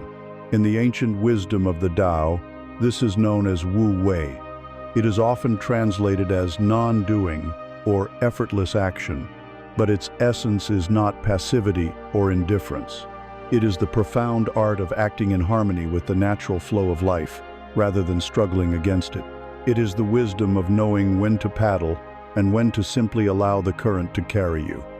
Wu Wei is understanding that some of the most powerful and creative work is done in stillness, in allowing, and in trust. It is the wisdom of the wise gardener. This is the central metaphor we must now embody. The other person's soul is a seed. Within this tiny seed, a complete blueprint for a magnificent flower already exists. It contains all the innate intelligence it needs to germinate, to sprout, to grow, and to blossom in its own unique and perfect way. Your job, as a holder of space, is to be the wise gardener. Consider the anxious, impatient gardener. He plants the seed and immediately wants to see results. He hovers over the soil, full of his own ego and desire for a positive outcome. The next day, seeing no change, he becomes worried. He digs up the seed to see if it's okay, disturbing its fragile beginnings. When a tiny green sprout finally appears, he is ecstatic, but his anxiety compels him to help it grow faster. He tugs gently on the sprout, hoping to stretch it towards the sun. He pours on far too much fertilizer as unsolicited advice and opinions. He exposes the tender shoot to the harshest midday sun, believing more light is always better his intense interrogation. In his desperate, clumsy attempt to force the outcome, he violates the seed's natural process. He breaks the sprout, burns the leaves, and kills the very potential he was so eager to nurture. This is who we are when we rush to fix another person's pain. The wise gardener operates from a place of wu-wei. He knows the seed's intelligence is far greater than his own. He does not try to interfere with the mystery of its inner workings.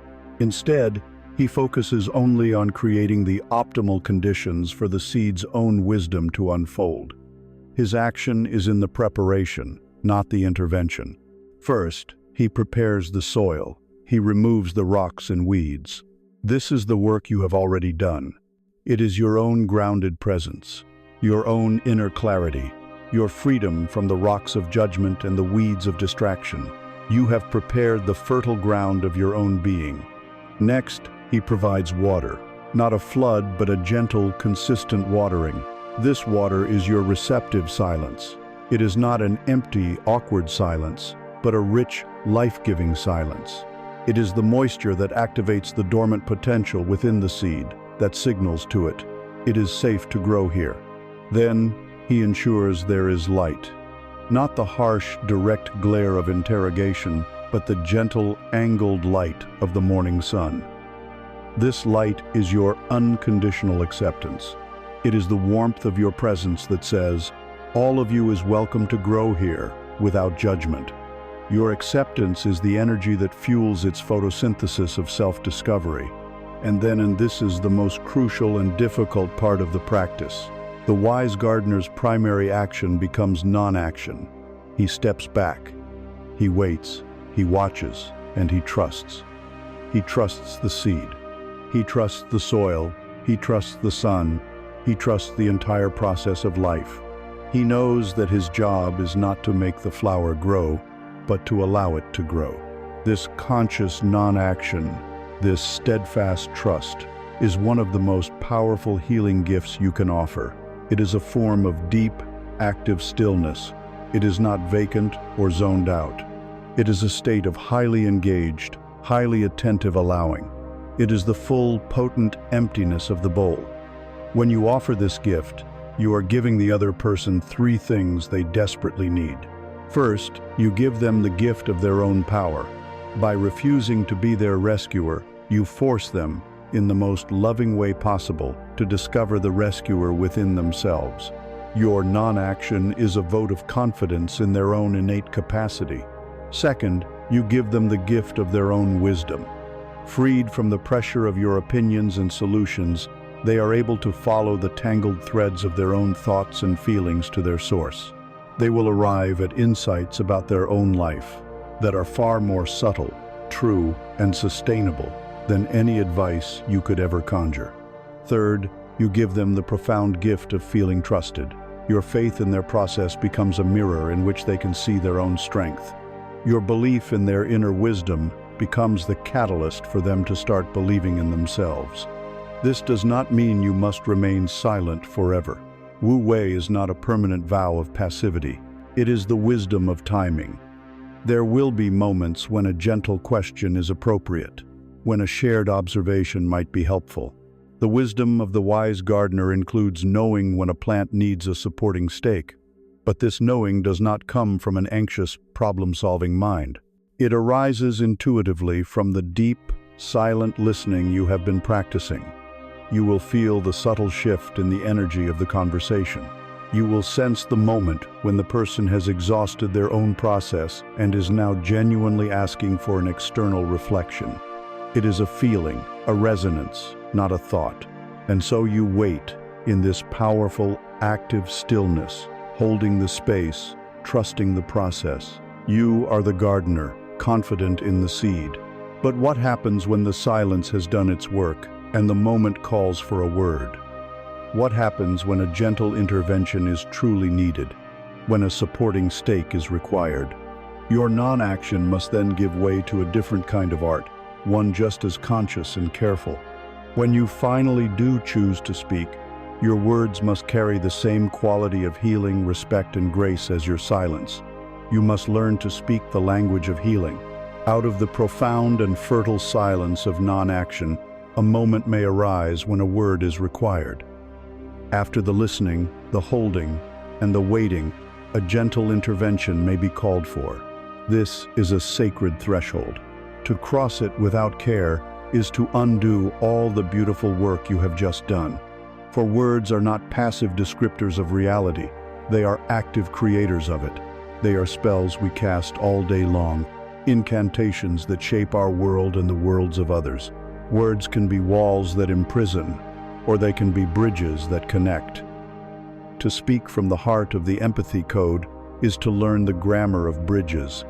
It is to learn the language of healing. We are, by default, fluent in the language of walls. It is the mother tongue of the ego. We use the words of judgment and labels. That was a stupid thing to do. You are so disorganized. These words are bricks. They are thrown at the other person, creating an immediate need for them to build their own wall of defense. We use the language of blame and accusation. You always forget. You never listen. These absolute statements are rarely true and serve only to attack the other's character, making them feel defined and condemned. This is a language designed not for connection, but for conflict. It is a language that proves a point while poisoning a relationship. The language of healing is a different tongue entirely. It requires a conscious choice to lay down the bricks of blame and to instead bring the raw materials of bridge building, vulnerability, ownership, and compassion. To learn this language, we must first understand a fundamental principle. Your words are seeds. The mind and heart of the person before you, having been made receptive by your deep listening and presence, are now fertile soil. You stand before this soil with a pouch of seeds, and you have a choice. You can sow the thorny seeds of criticism, fear, and doubt. These seeds may not appear to do much at first, but they will take root in the dark, quiet soil of the other's subconscious, growing into tangled bushes of resentment, insecurity, and self-doubt. Or you can choose to sow the seeds of life, seeds of validation, possibility, hope, and encouragement. These seeds, planted with care in the fertile ground, can grow into mighty trees of self-belief, resilience, and love. A healer is simply a gardener who has learned to sow the right seeds. So what does this language sound like? It is not a language of platitudes or false positivity. It is a language of profound truth, spoken with profound care. It follows several core principles. The first principle is to speak from I, not from you. This is the principle of ownership. The language of walls is filled with the word you. You made me angry. You are being difficult. This is an attack. The language of bridges is built with the word I. It takes radical ownership of one's own feelings and experience. Instead of saying, you are being defensive, which is a judgment, you might say, when I hear that tone of voice, I feel a need to be careful with my words, and I feel a little scared to continue. Can you feel the difference? The first is an accusation. The second is a vulnerable, honest revelation of your own inner state. It does not attack, it reveals. It invites the other person into your reality instead of trying to condemn theirs. The second principle is to speak of observation, not evaluation. This is the principle of clarity. Our minds are brilliant at conflating what actually happened with our story about what happened. The language of walls is built on these stories. You completely ignored me at that party. The language of healing painstakingly separates the two. I noticed that when I walked into the party, we didn't speak for the rest of the night. The first statement is an evaluation, a story of being ignored, and it will almost certainly provoke a defensive reaction. The second is a simple, undeniable, observable fact.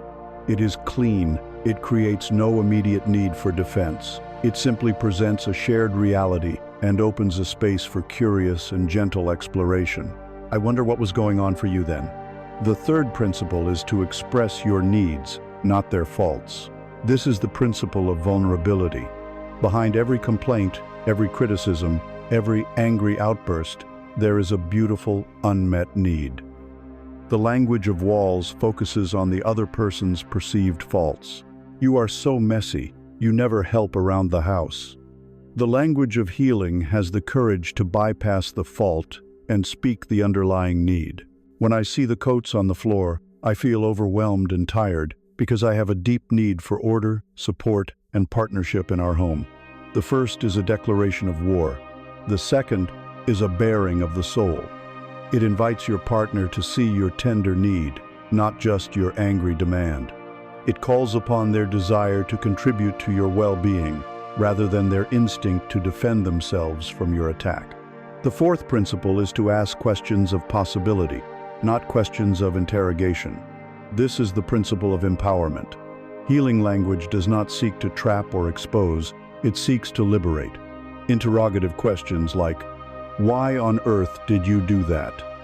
are forms of judgment disguised as curiosity. They demand justification and put the other person on trial. Questions of possibility are gentle, open-ended, and forward-looking. They are seeds of empowerment. Instead of giving advice, you might ask, "What does the wisest, most compassionate part of you think is the next step?" Or, "If you had a magic wand, what would this situation look like?" Or, "What support would help you feel strongest right now?" These questions honor the other person's inner wisdom. They presuppose that the answer is already within them, and your role is simply to help them find the key to that inner room. Of course, all these principles are merely the lyrics. The music, the tone, the energy, the intention behind the words is everything. You can speak a perfectly constructed I statement from a place of anger and self-righteousness, and it will still be a wall. You can stumble over your words with imperfect phrasing, but if your heart is truly open and your intention is pure connection, your words will heal. The energy of your being is the soil from which the words grow. If the soil is rich with compassion, any seed you sow will be blessed. Speaking this language is not about being weak or passive. It is an act of immense strength and courage. It takes courage to be vulnerable, to speak your own truth and needs without blame. It takes strength to remain calm and compassionate in the face of another's defensiveness. But this is the path of the bridge builder. You choose connection over being right. You choose understanding over victory. Each time you consciously choose to speak the language of healing, you cast a spell of connection. You sow a seed of hope.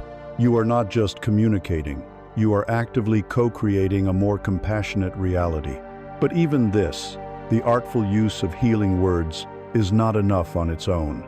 It is a beautiful and powerful practice, but for it to have the true weight of authenticity, for it to land with the force of genuine love, it cannot be an isolated tactic used only in difficult conversations. These words must be a natural outflow of a consistent state of being. They must be backed by the most powerful energetic force a human being can cultivate. They must be aligned with your actions, your thoughts, and your deepest intentions. They must be rooted in integrity. The language of healing, for all its power, remains hollow if it is not spoken from a place of truth.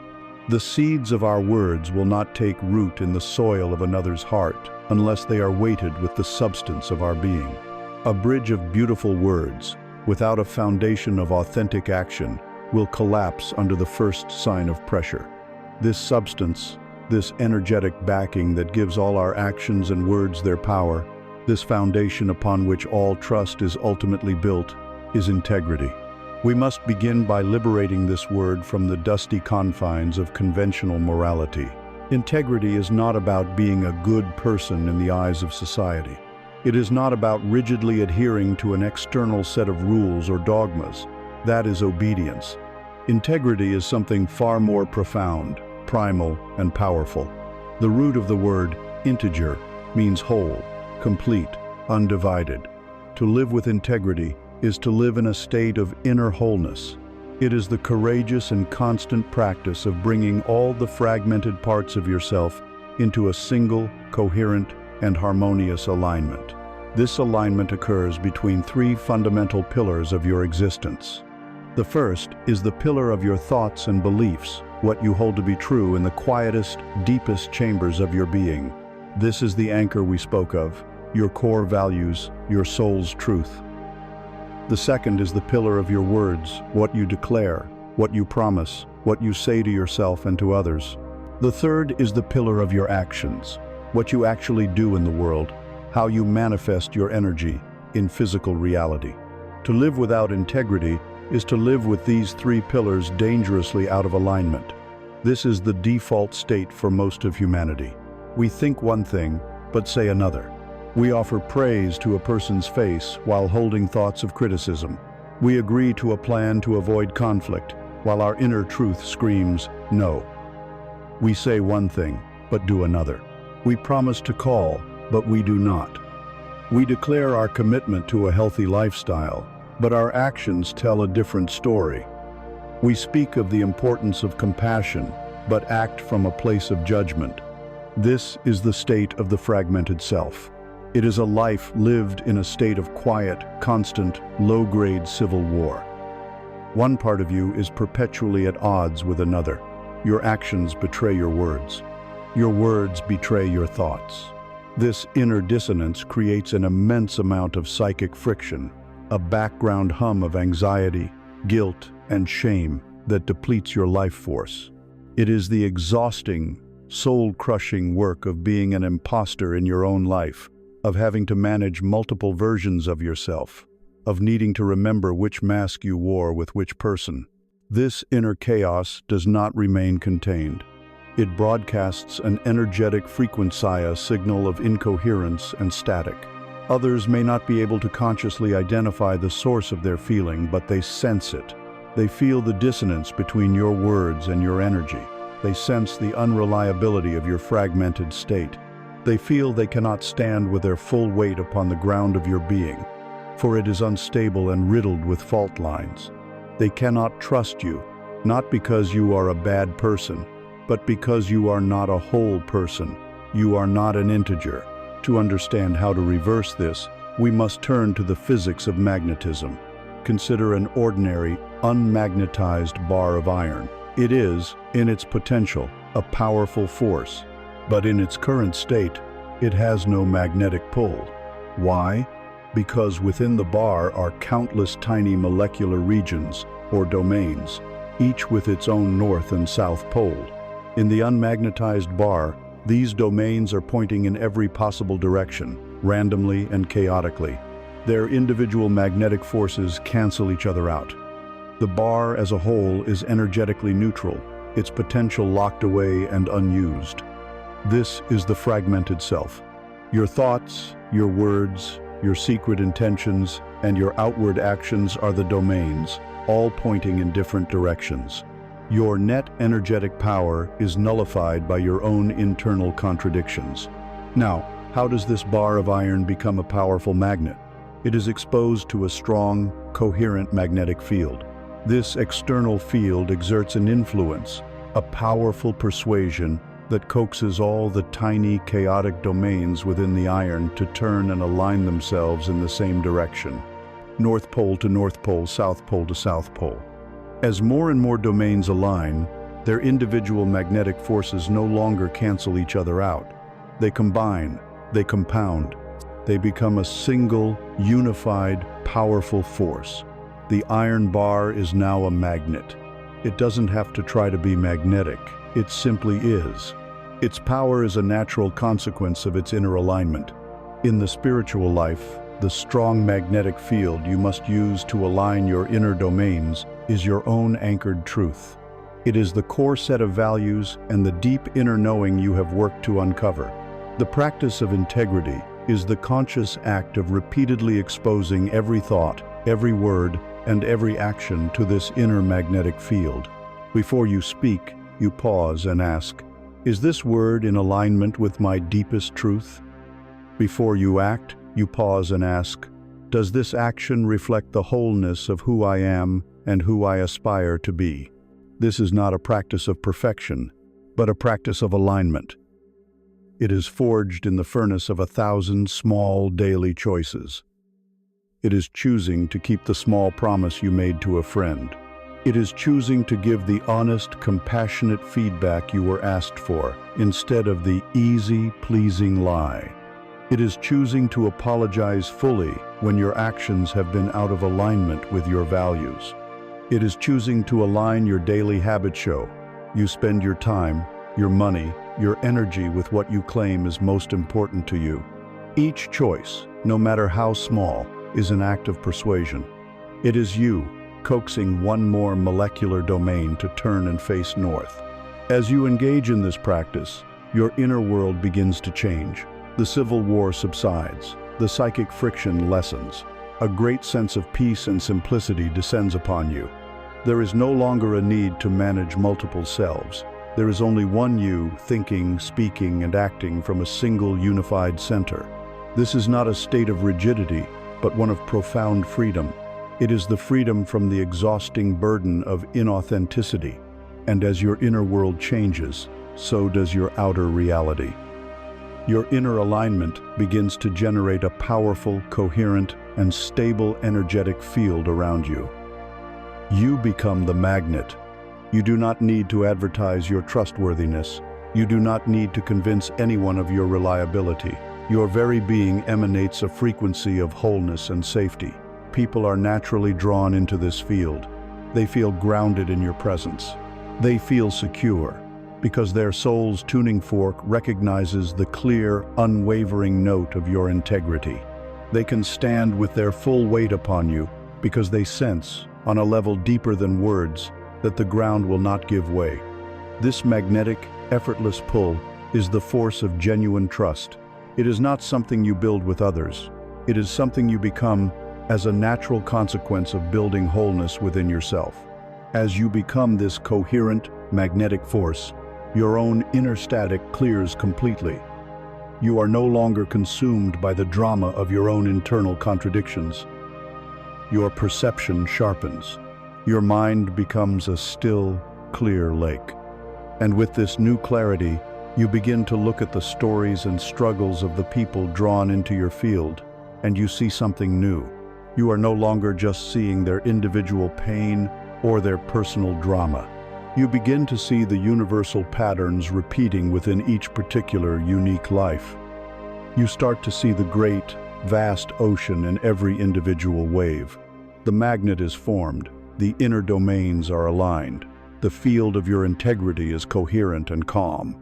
And from this newfound place of inner stillness, your perception begins to shift in a remarkable way. You are no longer easily hooked by the chaotic details of your own life story. And so, you are no longer hooked by the chaotic details of others' stories either.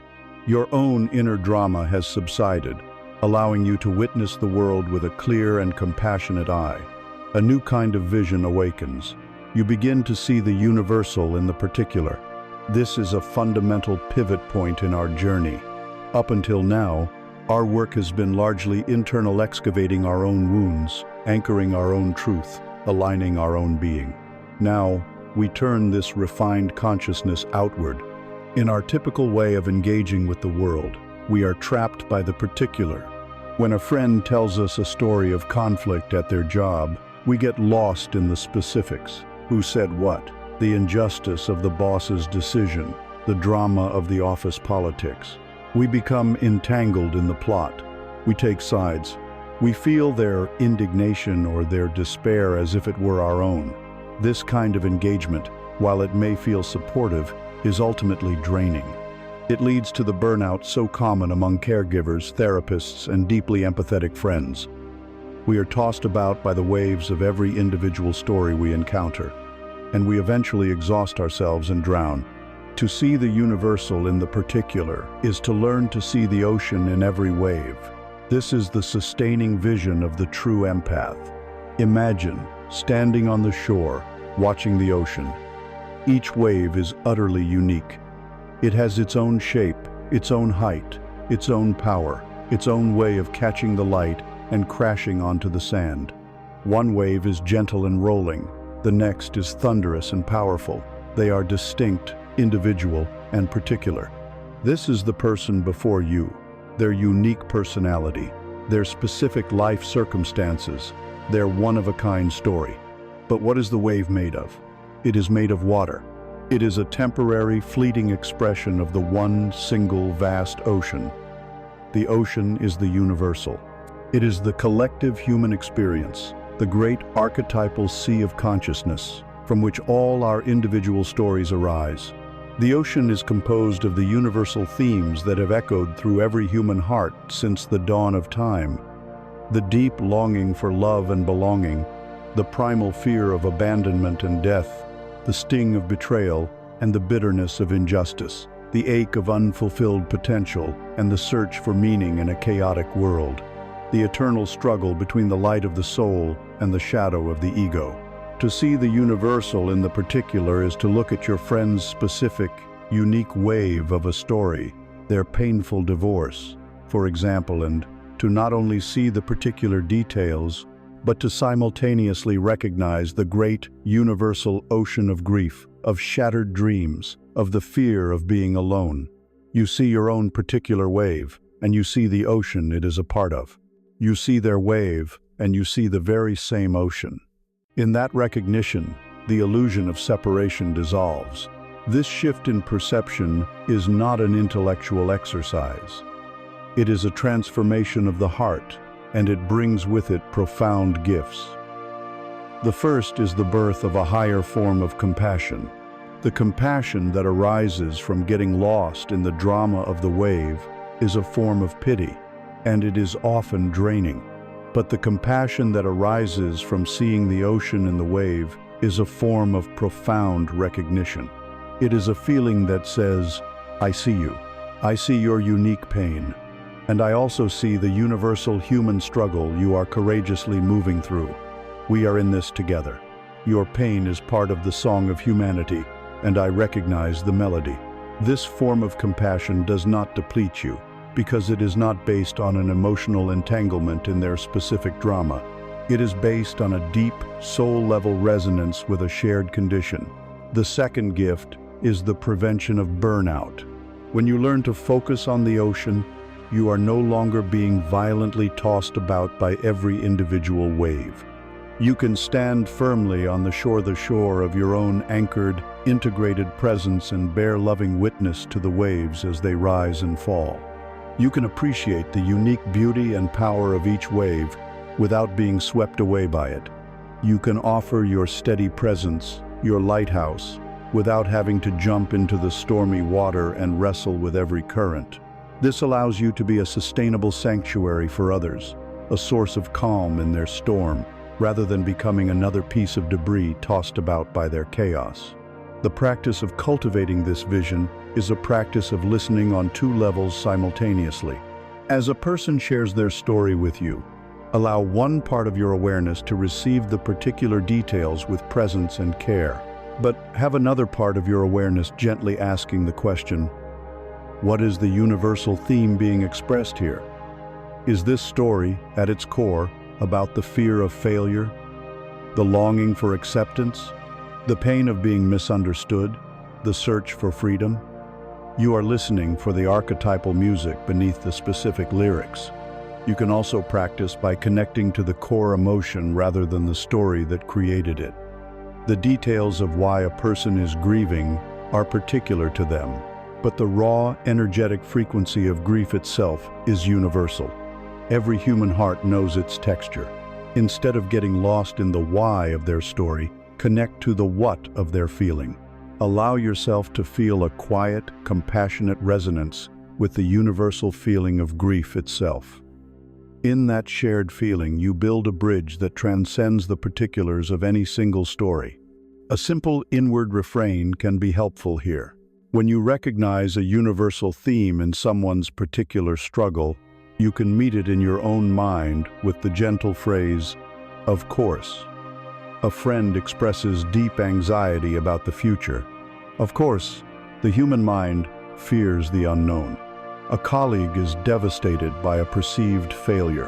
Of course, the ego attaches its worth to outcomes. This, of course, is not dismissive. It is the opposite. It is a statement of profound validation. It acknowledges the person's pain not as a personal failing or a strange anomaly, but as a legitimate and universal part of the human journey. It is a whisper of acceptance that honors both the wave and the ocean. When you begin to see the world in this way, to see the ocean of shared humanity in every individual wave, the people in your life will feel it on a deep, unspoken level. They will sense that you are not just listening to their story, but that you are bearing witness to their soul's journey. They will feel that you are a safe harbor, not just for their personality, but for the deepest parts of their being. And so, they will bring you their stories, not just the mundane details, but the sacred ones. They will entrust you with the tender, vulnerable, and true narratives of their lives. This bestows upon you a new and solemn role, a responsibility that must be held with the utmost care. You cease to be merely a friend or a confidant. You become the keeper of stories. And so they come, drawn by the gravity of your silence, the warmth of your presence, and the safety of your integrity. They bring you their most precious possessions. They do not bring you gold or jewels. They bring you their stories. A friend in a hushed and trembling voice shares a secret they have never before uttered aloud. A family member unburdens a decades-old grief. A colleague confides a deep fear about their future. This is not a casual exchange. This is a sacred transaction. When a soul hands you the fragile, living narrative of their life, they are handing you a piece of themselves. To accept this offering is to accept a new and solemn role. It is a role that requires no application or training, only the silent qualification of a trustworthy heart. You become a keeper of stories. In our modern world, we have forgotten the sanctity of stories. We have reduced them to information, to data, to gossip. We trade them lightly. We use them to entertain, to judge, or to advance our own social standing.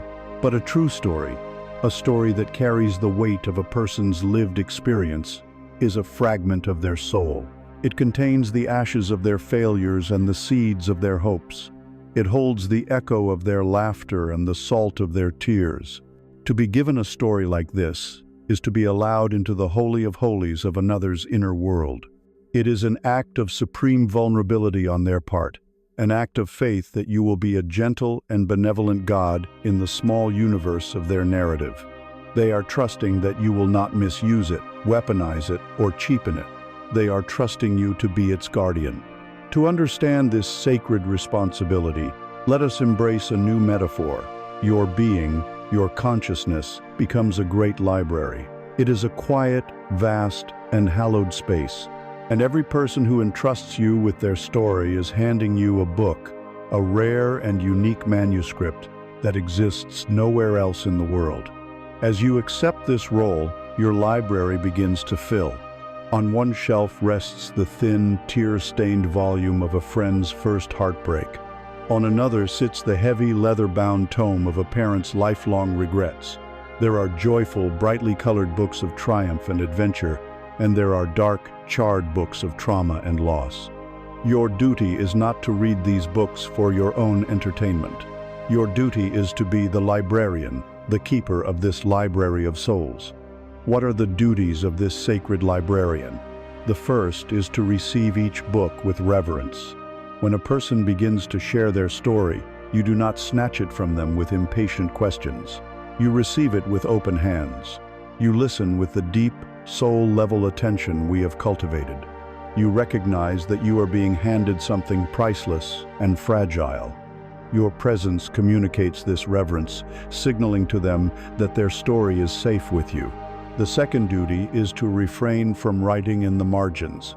A good librarian would never deface a rare manuscript with their own opinions or corrections. Likewise, as a keeper of stories, you must not mentally edit the narratives you receive. You must resist the urge to scribble your judgments in the margins of their life. Well, that was a foolish decision. They should have known better. I would have done it differently. You must accept the text as it is written. Their story is their story. Your role is not to be its critic or its editor, but its respectful witness. The third and most crucial duty is to ensure the absolute sanctity of the vault. The library is not a public forum. The stories placed in your care are not for general circulation. This is the unspoken vow of the keeper. Absolute confidentiality. A story shared with you dies with you. It is not to be shared with your partner over dinner, not even with the best of intentions. It is not to be used as an anonymous anecdote to make a point with another friend. To do so is a profound betrayal. It is the spiritual equivalent of taking a person's sacred text and reading it aloud in a crowded tavern for the amusement of others. It shatters the trust not only between you and that person, but it weakens your very integrity, making your entire library an unsafe place. The practice of being a keeper is a discipline of the heart. It is the discipline of holding a story without being burdened by it. It is the art of knowing a person's deepest vulnerabilities without ever using that knowledge, consciously or unconsciously, to your advantage. It requires a paradoxical practice of both remembering and forgetting. You must remember the story with clarity and compassion, so that when the person returns to you, they feel seen and remembered. They feel the continuity of your care. But you must also practice a form of forgetting, in that you do not allow their past story to become a permanent lens through which you see them. You hold the story of their wound, but you do not mistake them for their wound.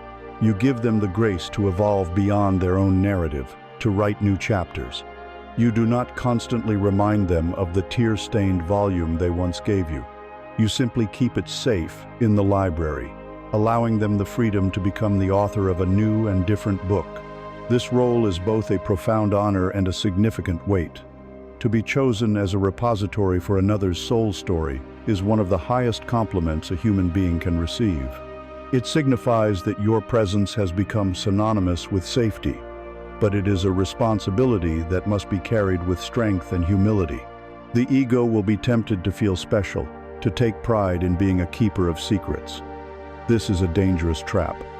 The role of the librarian is one of quiet, invisible service, not one of self-importance. The library is for the benefit of those who entrust their books to it, not for the aggrandizement of the librarian. As your library grows, you must also tend to the library itself.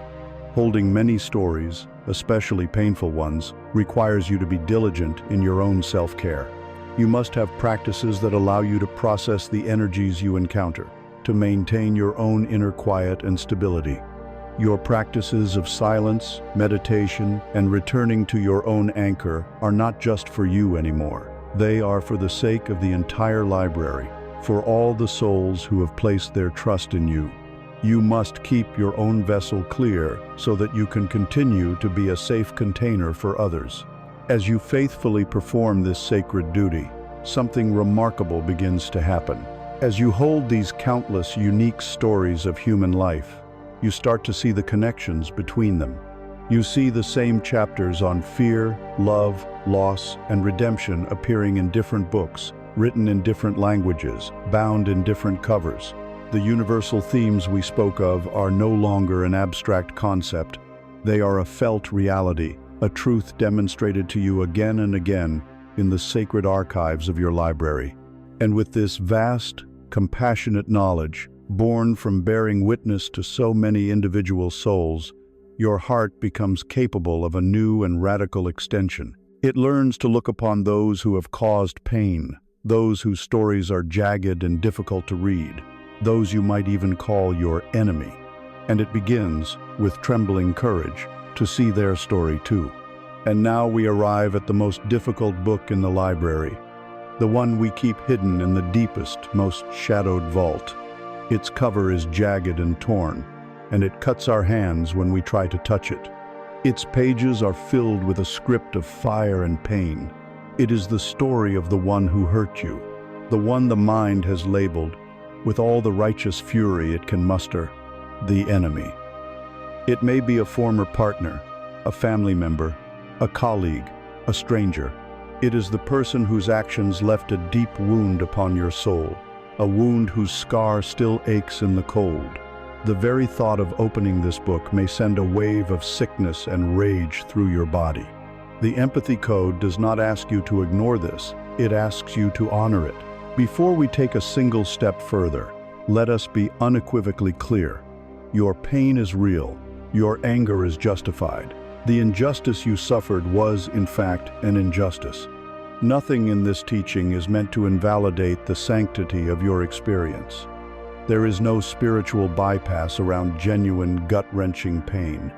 There is no enlightened shortcut that dismisses betrayal. What was done to you was not okay. Let that truth land and be honored in your body. Your armor, your anger, your defensive walls, they were all built for a good reason. They were built to protect you from being hurt like that ever again. So we do not begin by trying to tear down those walls. We begin by simply acknowledging them with gratitude, for they have served a purpose. They have helped you survive. But survival is not the same as freedom. And now we must ask a brave and difficult question. Is the fortress you built to protect you from your enemy now serving as your own prison? The anger that once kept you safe, has it now turned to a slow-acting poison hardening your own heart?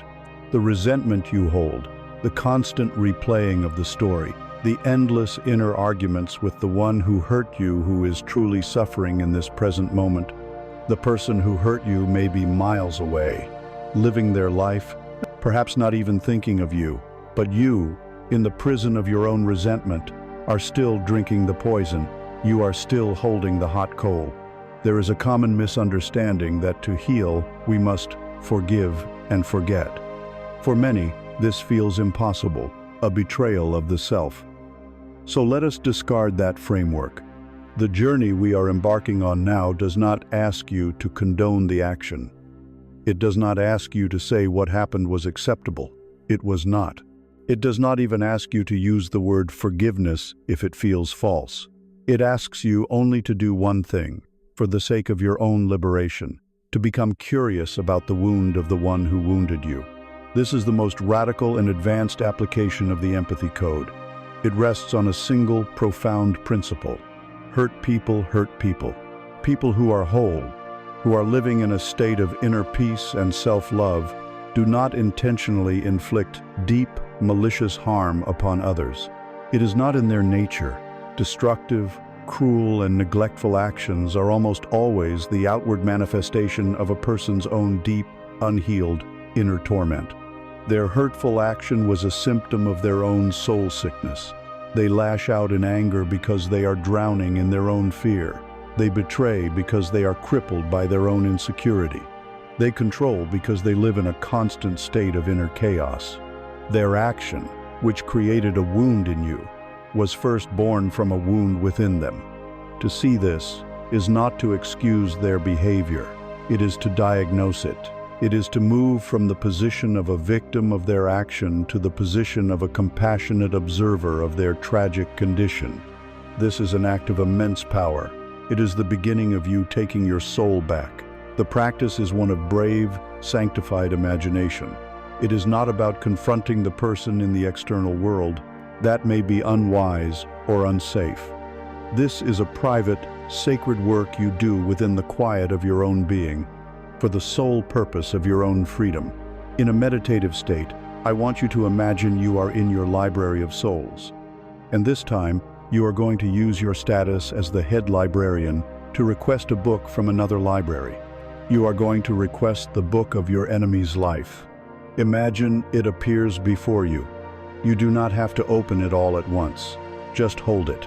Acknowledge that they, too, have a story. They did not spring into existence at the moment they hurt you. They had a childhood, they had parents, they have their own library of wounds and fears. Now, with courage and a commitment to your own peace, you are going to ask a series of gentle, curious questions. You are not looking for excuses for them, only for a glimmer of understanding. Breathe deeply and ask, what must it be like to be this person? What deep, unhealed wound might they be so fiercely, so clumsily, protecting with their anger or their cruelty? What stories might they have been told as a child about their own worth? about the nature of the world, that would lead them to believe such a harmful action was necessary or acceptable? Can I imagine the fear that must live inside them? Can I see the frightened, powerless child that still resides within the adult who hurt me? What must it feel like to carry the inner poison that would lead to such an action? To live with that much anger, or that much fear, or that much emptiness must be its own kind of hell. You are not looking for a complete answer. You are not trying to become their therapist. You are simply looking for one small crack in the monolithic wall of their villainy, one single solitary glimmer of their humanity. Perhaps you suddenly see a flash of your own fear of failure in their desperate need to be right. Perhaps you recognize the echo of your own loneliness in their act of pushing people away. It is this glimmer, this tiny pinprick of light, that is the key that unlocks your own prison cell. In the moment you see their wound, you cease to be defined by the wound they gave you. You see that their action was about them and their story, not about your inherent worth. This is the moment you can finally open your hand and drop the hot coal. The compassionate inquiry into their wound gives you the perspective and the strength to release your grip on the resentment that has been burning you. And this release is the ultimate act of self-love. It is not for them, it is for you. It is you, standing in the center of your life, declaring with every fiber of your being, "My peace is more important than my grievance. My future is more important than my past. My freedom is more important than the satisfaction of being right. I will no longer allow the memory of your pain to poison the possibility of my joy. I release you from the prison of my mind, not because you have earned it, but because I am worthy of being free." This inner act of release must be distinguished from external action. This spiritual work does not obligate you to let a harmful person back into your life. In fact, true compassion for yourself may demand that you maintain strong, clear, and absolute boundaries. You can send them love from afar. You can wish them healing from a safe distance. The difference is that the boundary is no longer a wall built of hot, angry bricks of resentment. It is a calm, clear fence, built with the cool, strong material of self-respect. It is a peaceful no, not a declaration of war.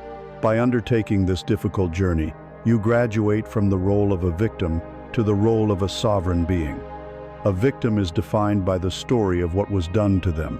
Their identity is chained to the past. A sovereign being is defined by how they choose to respond. They take the lead of their pain and alchemize it into the gold of wisdom and compassion. They take their power back. When you put down the hot coal, your hand is finally free. Your heart is finally free. Your energy, which for so long was consumed by the exhausting task of sustaining the grievance, is now liberated. It can be reinvested in your own growth, your own joy, your own purpose. You have not just changed a painful memory, you have fundamentally altered your own energetic field. This profound act of compassion, especially when directed toward the most difficult and painful places in your life, sends a powerful, coherent ripple out into the universe. You have fundamentally changed the nature of the signal you are broadcasting. You have changed your karma. You have dropped the hot coal. Your hands, once clenched around a grievance, are now open, soft, and free. The energy that was once consumed by the exhausting task of sustaining the past is now liberated, flowing through you not as bitterness, but as peace. This profound inner shift, this private act of alchemy, is not a contained personal event. It is a broadcast. In freeing yourself, you have sent a new signal into the cosmos, a new cause into the great interconnected chain of being, and every cause, without exception, has an effect.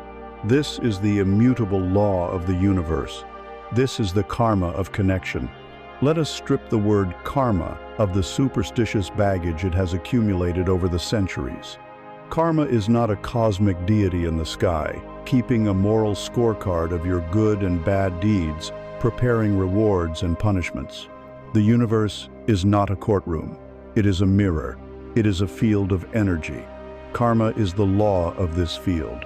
It is as impersonal, as reliable, and as unyielding as the law of gravity.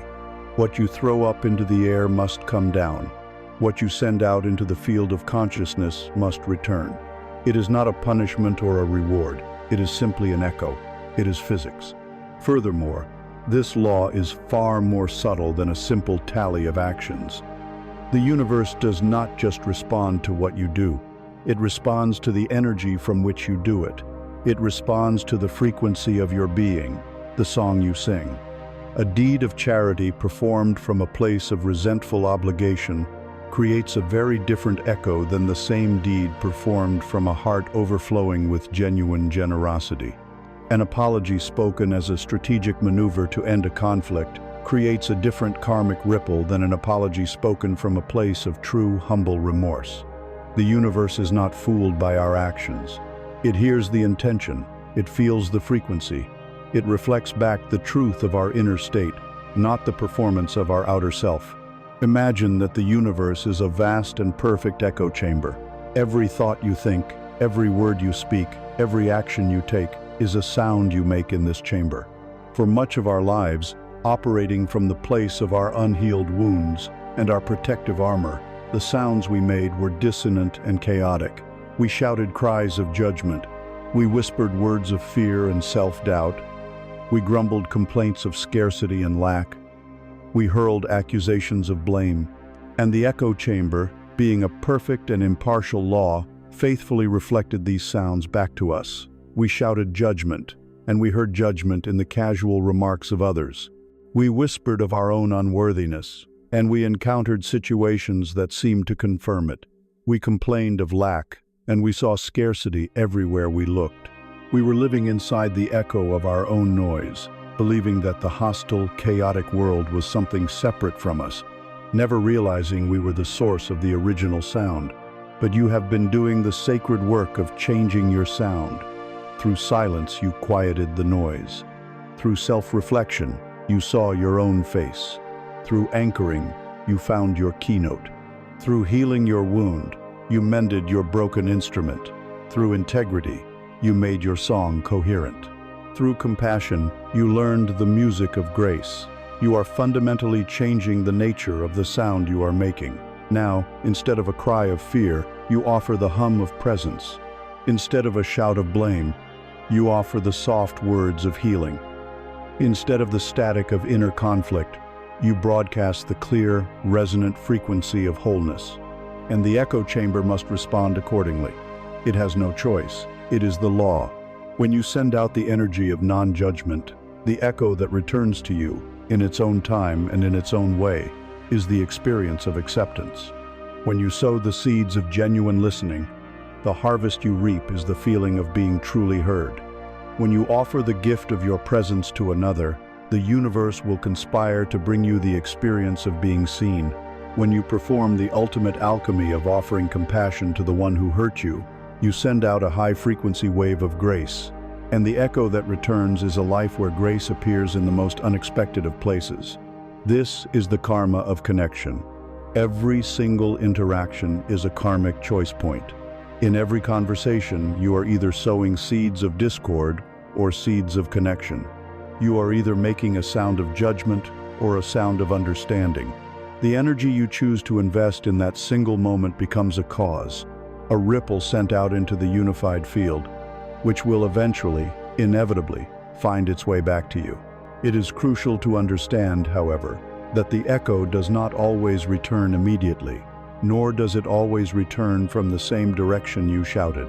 You may offer a profound act of kindness to one person, only to be met with cruelty from another an hour later. The ego, the linear mind, will immediately cry out, "See, it doesn't work. This law is a lie." But this is the thinking of a child who plants a seed in the morning and is disappointed when there is no tree by the afternoon. The universe is a garden, not a vending machine. The laws of growth and return have their own mysterious and perfect timing. Your role is not to police the echo. Your role is to become the conscious and deliberate master of the original sound. You must have faith in the law, just as a farmer has faith in the law of the harvest. The farmer continues to sow good seed, even on cloudy days, trusting that the sun and the rain and the soil are engaged in a process far too complex for him to manage. Your job is to continue sending out the frequency of the reality you wish to inhabit. Send out the energy of trust, even if you are feeling afraid. Send out the energy of abundance, even if you are seeing lack. Send out the energy of compassion, even if the world seems harsh. You do this not to manipulate the universe, but as an act of faith, as a declaration of how you choose to be, regardless of the immediate reflection in the mirror. And so you practice. With every interaction, you consciously choose the sound you make, the seed you sow, the energy you offer into the great echo chamber of life. You learn to make your presence a gift, your silence a sanctuary, your words a bridge. At first, this requires effort. It is a discipline. It is a conscious retraining of a lifetime of habitual reactive noise-making. But like any practiced art, like learning a musical instrument or a new language, a point is reached where the effort falls away. The mind no longer needs to direct the fingers on the fretboard. The musician does not try to play the music. The musician becomes the music. The conscious practice is no longer something you do. It is simply who you are. The musician no longer thinks of the notes. The dancer no longer remembers the steps. The master carpenter's hand moves with a wisdom that bypasses the conscious mind. This is the stage of mastery in any great art form, the point where the practitioner dissolves into the practice. And so it is with the art of empathy. The long, conscious journey of doing, of applying the principles, of remembering the techniques, of effort and discipline eventually, blessedly, dissolves into the effortless grace of being. This is the great homecoming. It is the final and most profound integration. Let us honor the path you have walked.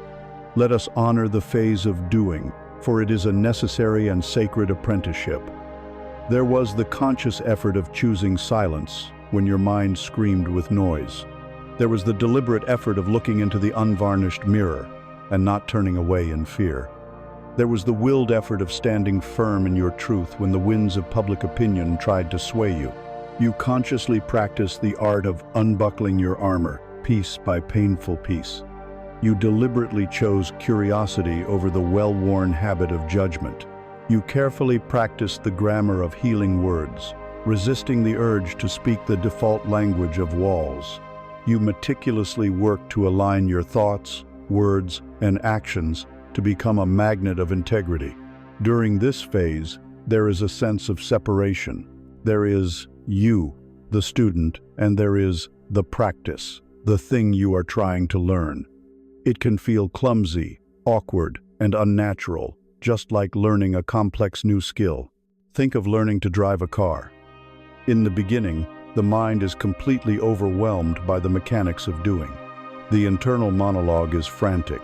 Check the rear view mirror, now the side mirror. Press the clutch all the way down. Shift the gear. Gently release the clutch. A little bit of gas, not too much. Watch out for that pedestrian. The sheer number of conscious actions required is exhausting. In this state, there is no possibility of enjoying the scenery. There is no capacity to listen to music or hold a relaxed conversation. All of your available consciousness is consumed by the effort of the practice. This is the necessary and often frustrating stage of apprenticeship for the soul. But if you persist, something miraculous and mysterious begins to happen. It is not a single event, but a gradual, quiet dissolving. The individual, clunky actions begin to flow into one another. The knowledge, which once resided only in the analytical, conscious mind, begins to migrate. It seeps downwards into the body, into the nerves, into a deeper form of knowing we might call muscle memory or intuition. The conscious mind, which had been acting as a demanding and hyper-vigilant instructor, begins to relax its grip. It starts to trust the deeper intelligence of the body. A tipping point is reached, and one day you get into the car and you just drive. You are no longer a person practicing driving. You are a driver. The doing has been fully absorbed into your being. This is the shift that awaits you on this path.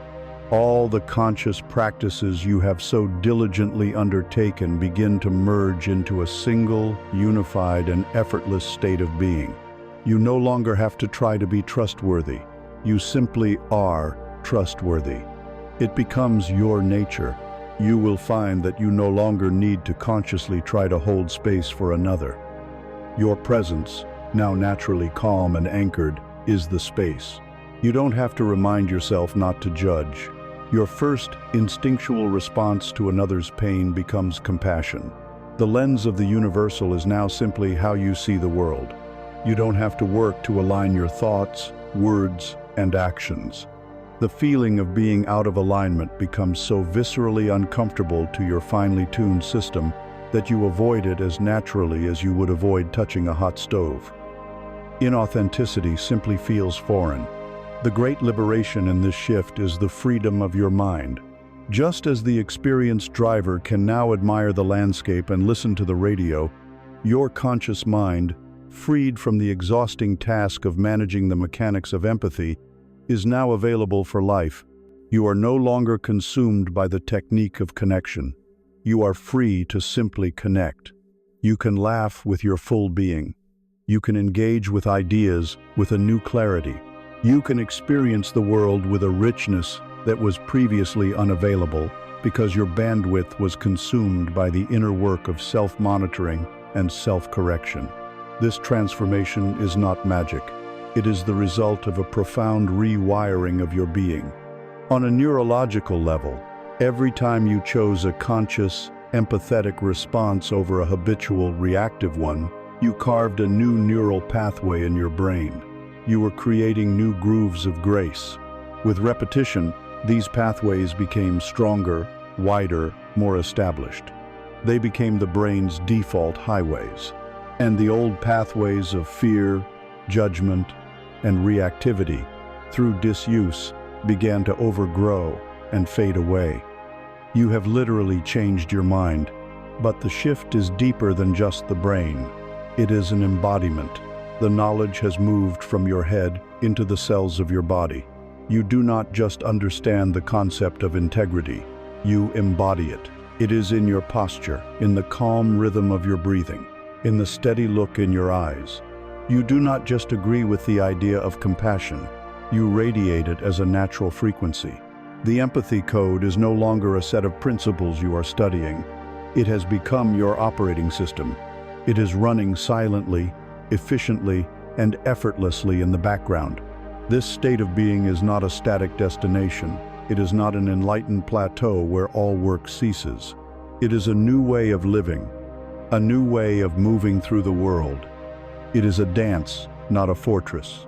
But it is a dance that emanates from a place of profound inner coherence and peace.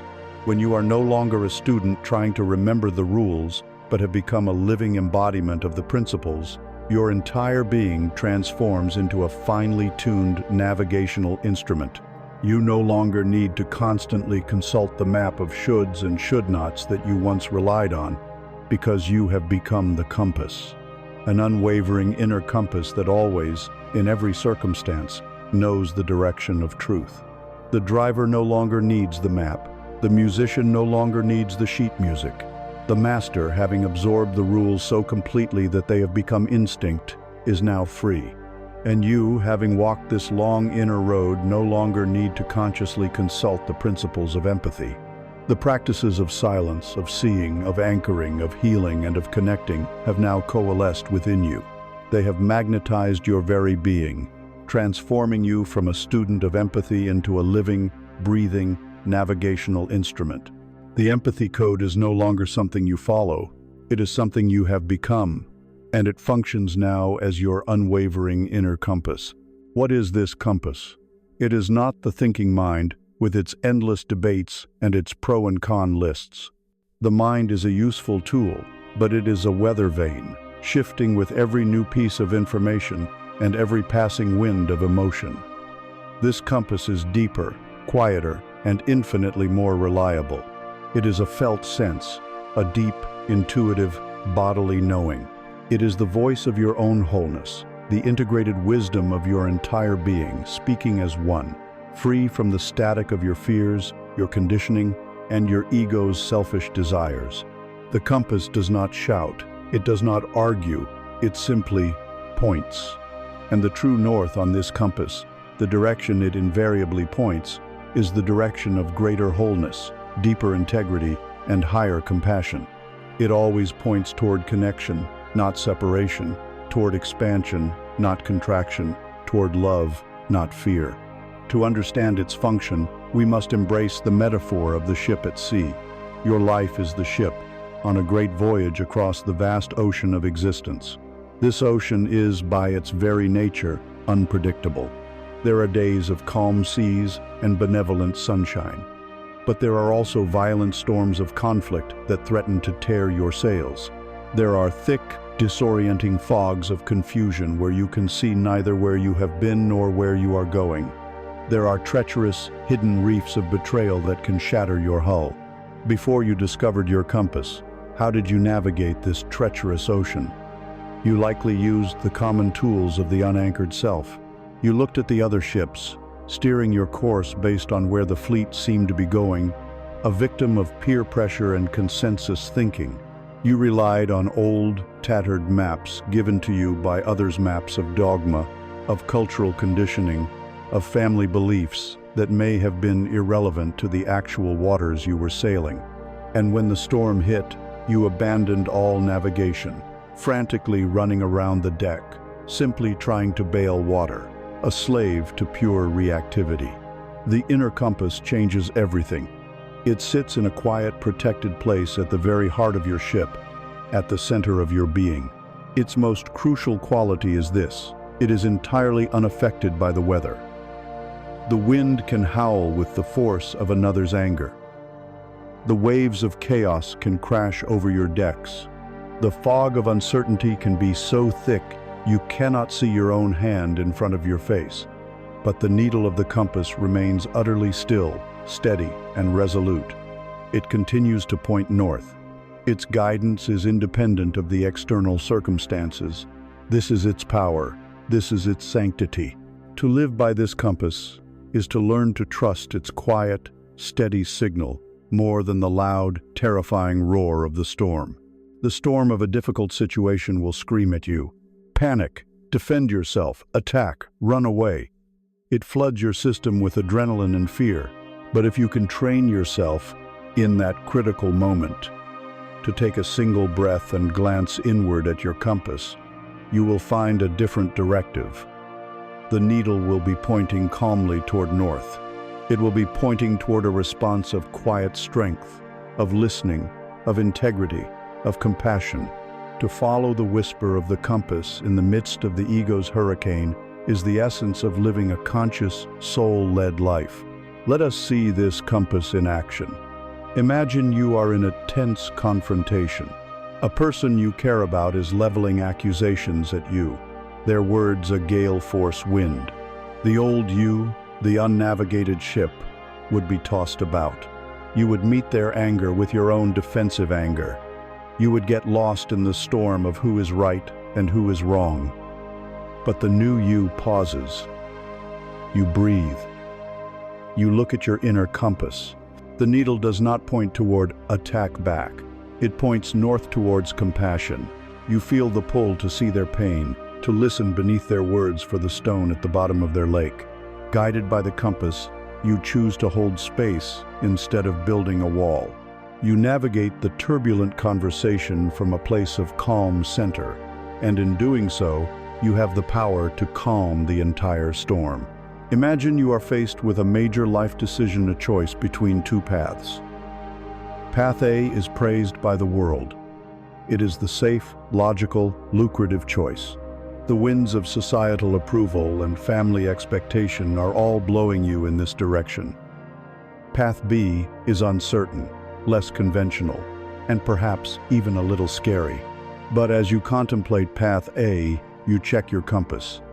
You notice a feeling of deadness in your soul, a subtle contraction in your body. The needle is not pointing north, it is limp and lifeless. Then you contemplate Path B. And despite the fear, you feel a spark of excitement, a sense of expansion, a feeling of aliveness. The needle of your compass swings sharply and decisively north. The compass-guided person learns to trust this inner signal above all external validation. They choose the path of aliveness, the path of true north. This reliance on the compass brings a profound simplicity to your life. The agonizing, mind-numbing process of weighing every decision, of endlessly debating with yourself, begins to fade away. Your primary navigational question becomes, where is the needle pointing? Does this choice, this relationship, this job, this word feel expansive or contractive? Does it align with my deepest integrity, or does it create a feeling of dissonance? Does it lead toward greater connection or greater separation? The answers are no longer found in complex mental calculations, but in a simple, clear, intuitive feeling. This is the ultimate reclamation of your own authority. You cease to be a ship looking for other captains to tell you where to go. You stop outsourcing your life's direction to parents, partners, gurus, or societal norms. The seat of power, the captain's chair, is now occupied by your own wise, whole, and integrated soul. You become your own guide. You trust yourself, not in an arrogant, egoic way, but in a quiet, humble, and deeply grounded way. This inner compass is the most reliable friend you will ever have. There will be times when you falter, times when the storm is so loud and so terrifying that you forget to look at it, times when you consciously choose to ignore its guidance, tempted by the sirens of fear or pleasure. But the compass itself never breaks. It never wavers. It is always there, in the quiet of your being, patiently pointing north, waiting for you to remember, waiting for you to come home to your own truth. And when you live this way, guided not by the shifting winds of circumstance, but by the constant, steady pull of your own inner north, your life itself becomes a beacon. You are the ship that navigates the storm with a quiet, confident grace. Other ships, lost in the fog and tossed by the waves, will see you. They will be drawn not to your words or your advice, but to the very radiance of your steady, unwavering presence. The ship, guided by its unwavering compass, no longer fears the storm. It moves with a quiet grace through the deepest waters and the darkest nights. And in doing so, through the simple, profound act of navigating its own true course, it ceases to be just a ship on a journey. It becomes a light. It becomes a moving sanctuary. This is the final stage of our exploration together, the destination to which the entire journey has been leading. It is the discovery that after all the work of becoming trustworthy, you no longer have to do anything at all. Your very being becomes the gift. This is the radiance of a sanctuary. We began this journey with the desire to connect, to be a person whom others could rely on. The ego interprets this as a task of doing. It envisions itself as a heroic rescuer, diving into the stormy seas to pull others to safety, dispensing life rafts of advice, and towing broken ships back to shore. This is the path of strenuous effort. It is a noble path, but it is also the path of exhaustion and burnout. The great secret, the final revelation of the empathy code, is that the most powerful form of service comes not from frantic doing, but from a state of radiant being. You are not called to be the rescuer. You are called to be the lighthouse. Consider the nature of a lighthouse. Its power does not come from motion. It does not chase after ships in distress. It does not shout instructions across the water.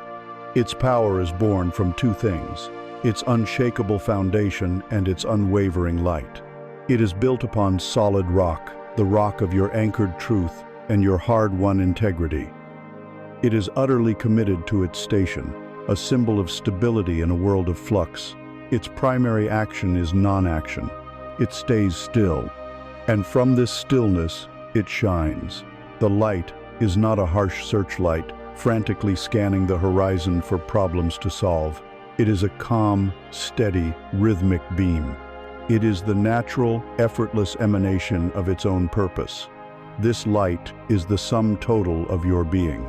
It is the clear, coherent frequency you now broadcast. It is the light of your healed wound, now transformed into compassion. It is the light of your quiet mind, now a beacon of peace. It is the light of your open heart, now a signal of unconditional acceptance. You do not have to try to shine this light.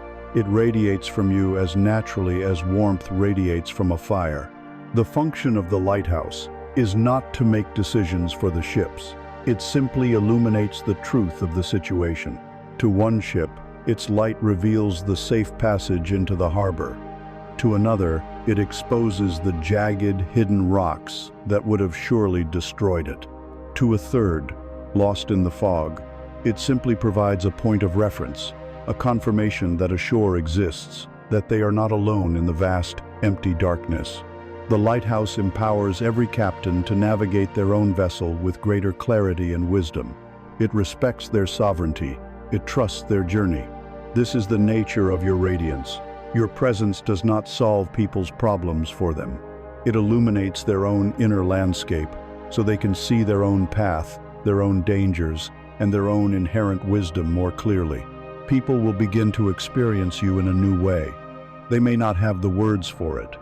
They will simply say that they feel better in your presence. They feel calmer. They feel clearer. The frantic storm of their own mind seems to quiet down when they enter the field of your stillness. This is the radiance of your silence at work.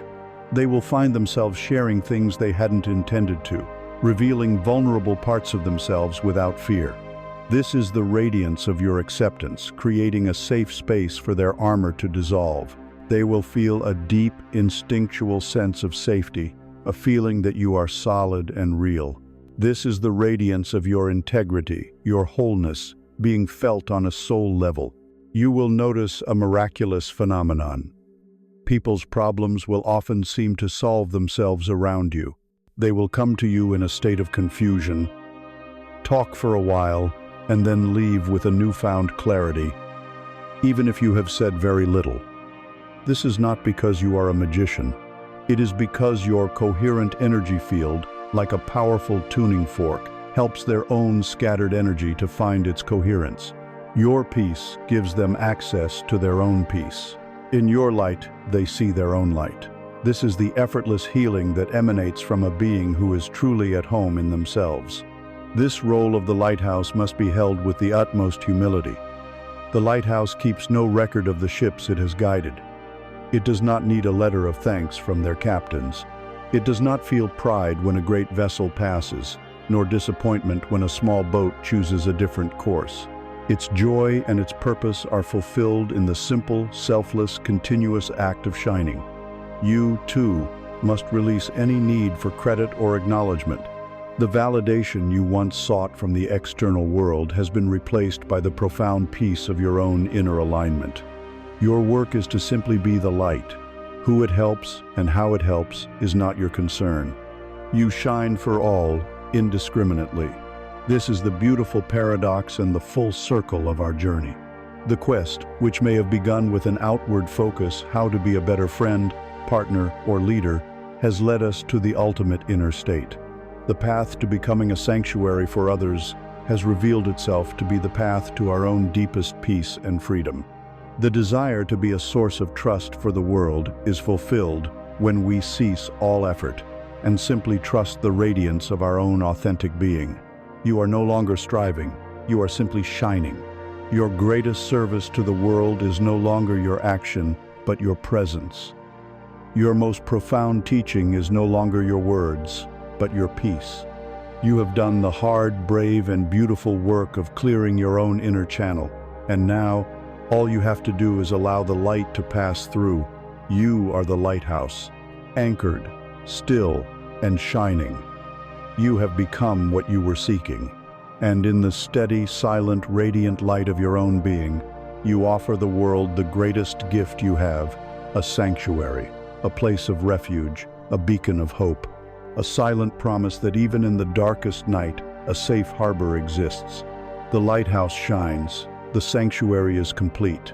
The long journey of becoming has led you, finally, back to the simple, profound truth of your own being. And here, at the end of our exploration, the path dissolves. There is nowhere left to go. There is nothing left to acquire. The work is done. The empathy code you were seeking was never in these words. These words were only fingers, pointing back to a truth that has always resided within you. It was not a code to be learned, but a state of being to be remembered. It was not a destination to be reached, but the very ground on which you have always stood, now cleared of the debris of fear and illusion. Feel it now. The entire code is written in the simple rhythm of your own breath. The gentle inhale of receiving the world without judgment. The soft exhale of letting go of all that is not you. The power you were seeking is in the quiet warmth of your own hands. The wisdom you were chasing is in the silent stillness between your thoughts. You were never broken. You were only dreaming that you were. And now, you are awake. Carry this knowing with you, not as a complex philosophy, but as a simple, felt reality. And when the noise of the world threatens to make you forget, return to this silent mantra, the truth that now resonates in your very cells. Let it rise from within you, as a gentle whisper from your own soul. My presence is my power. My silence is my sanctuary. I am a space for trust to be born. There is nothing more to do, nothing more to prove, nothing more to say. Rest here, in the quiet radiance of who you have always been. And now, just breathe.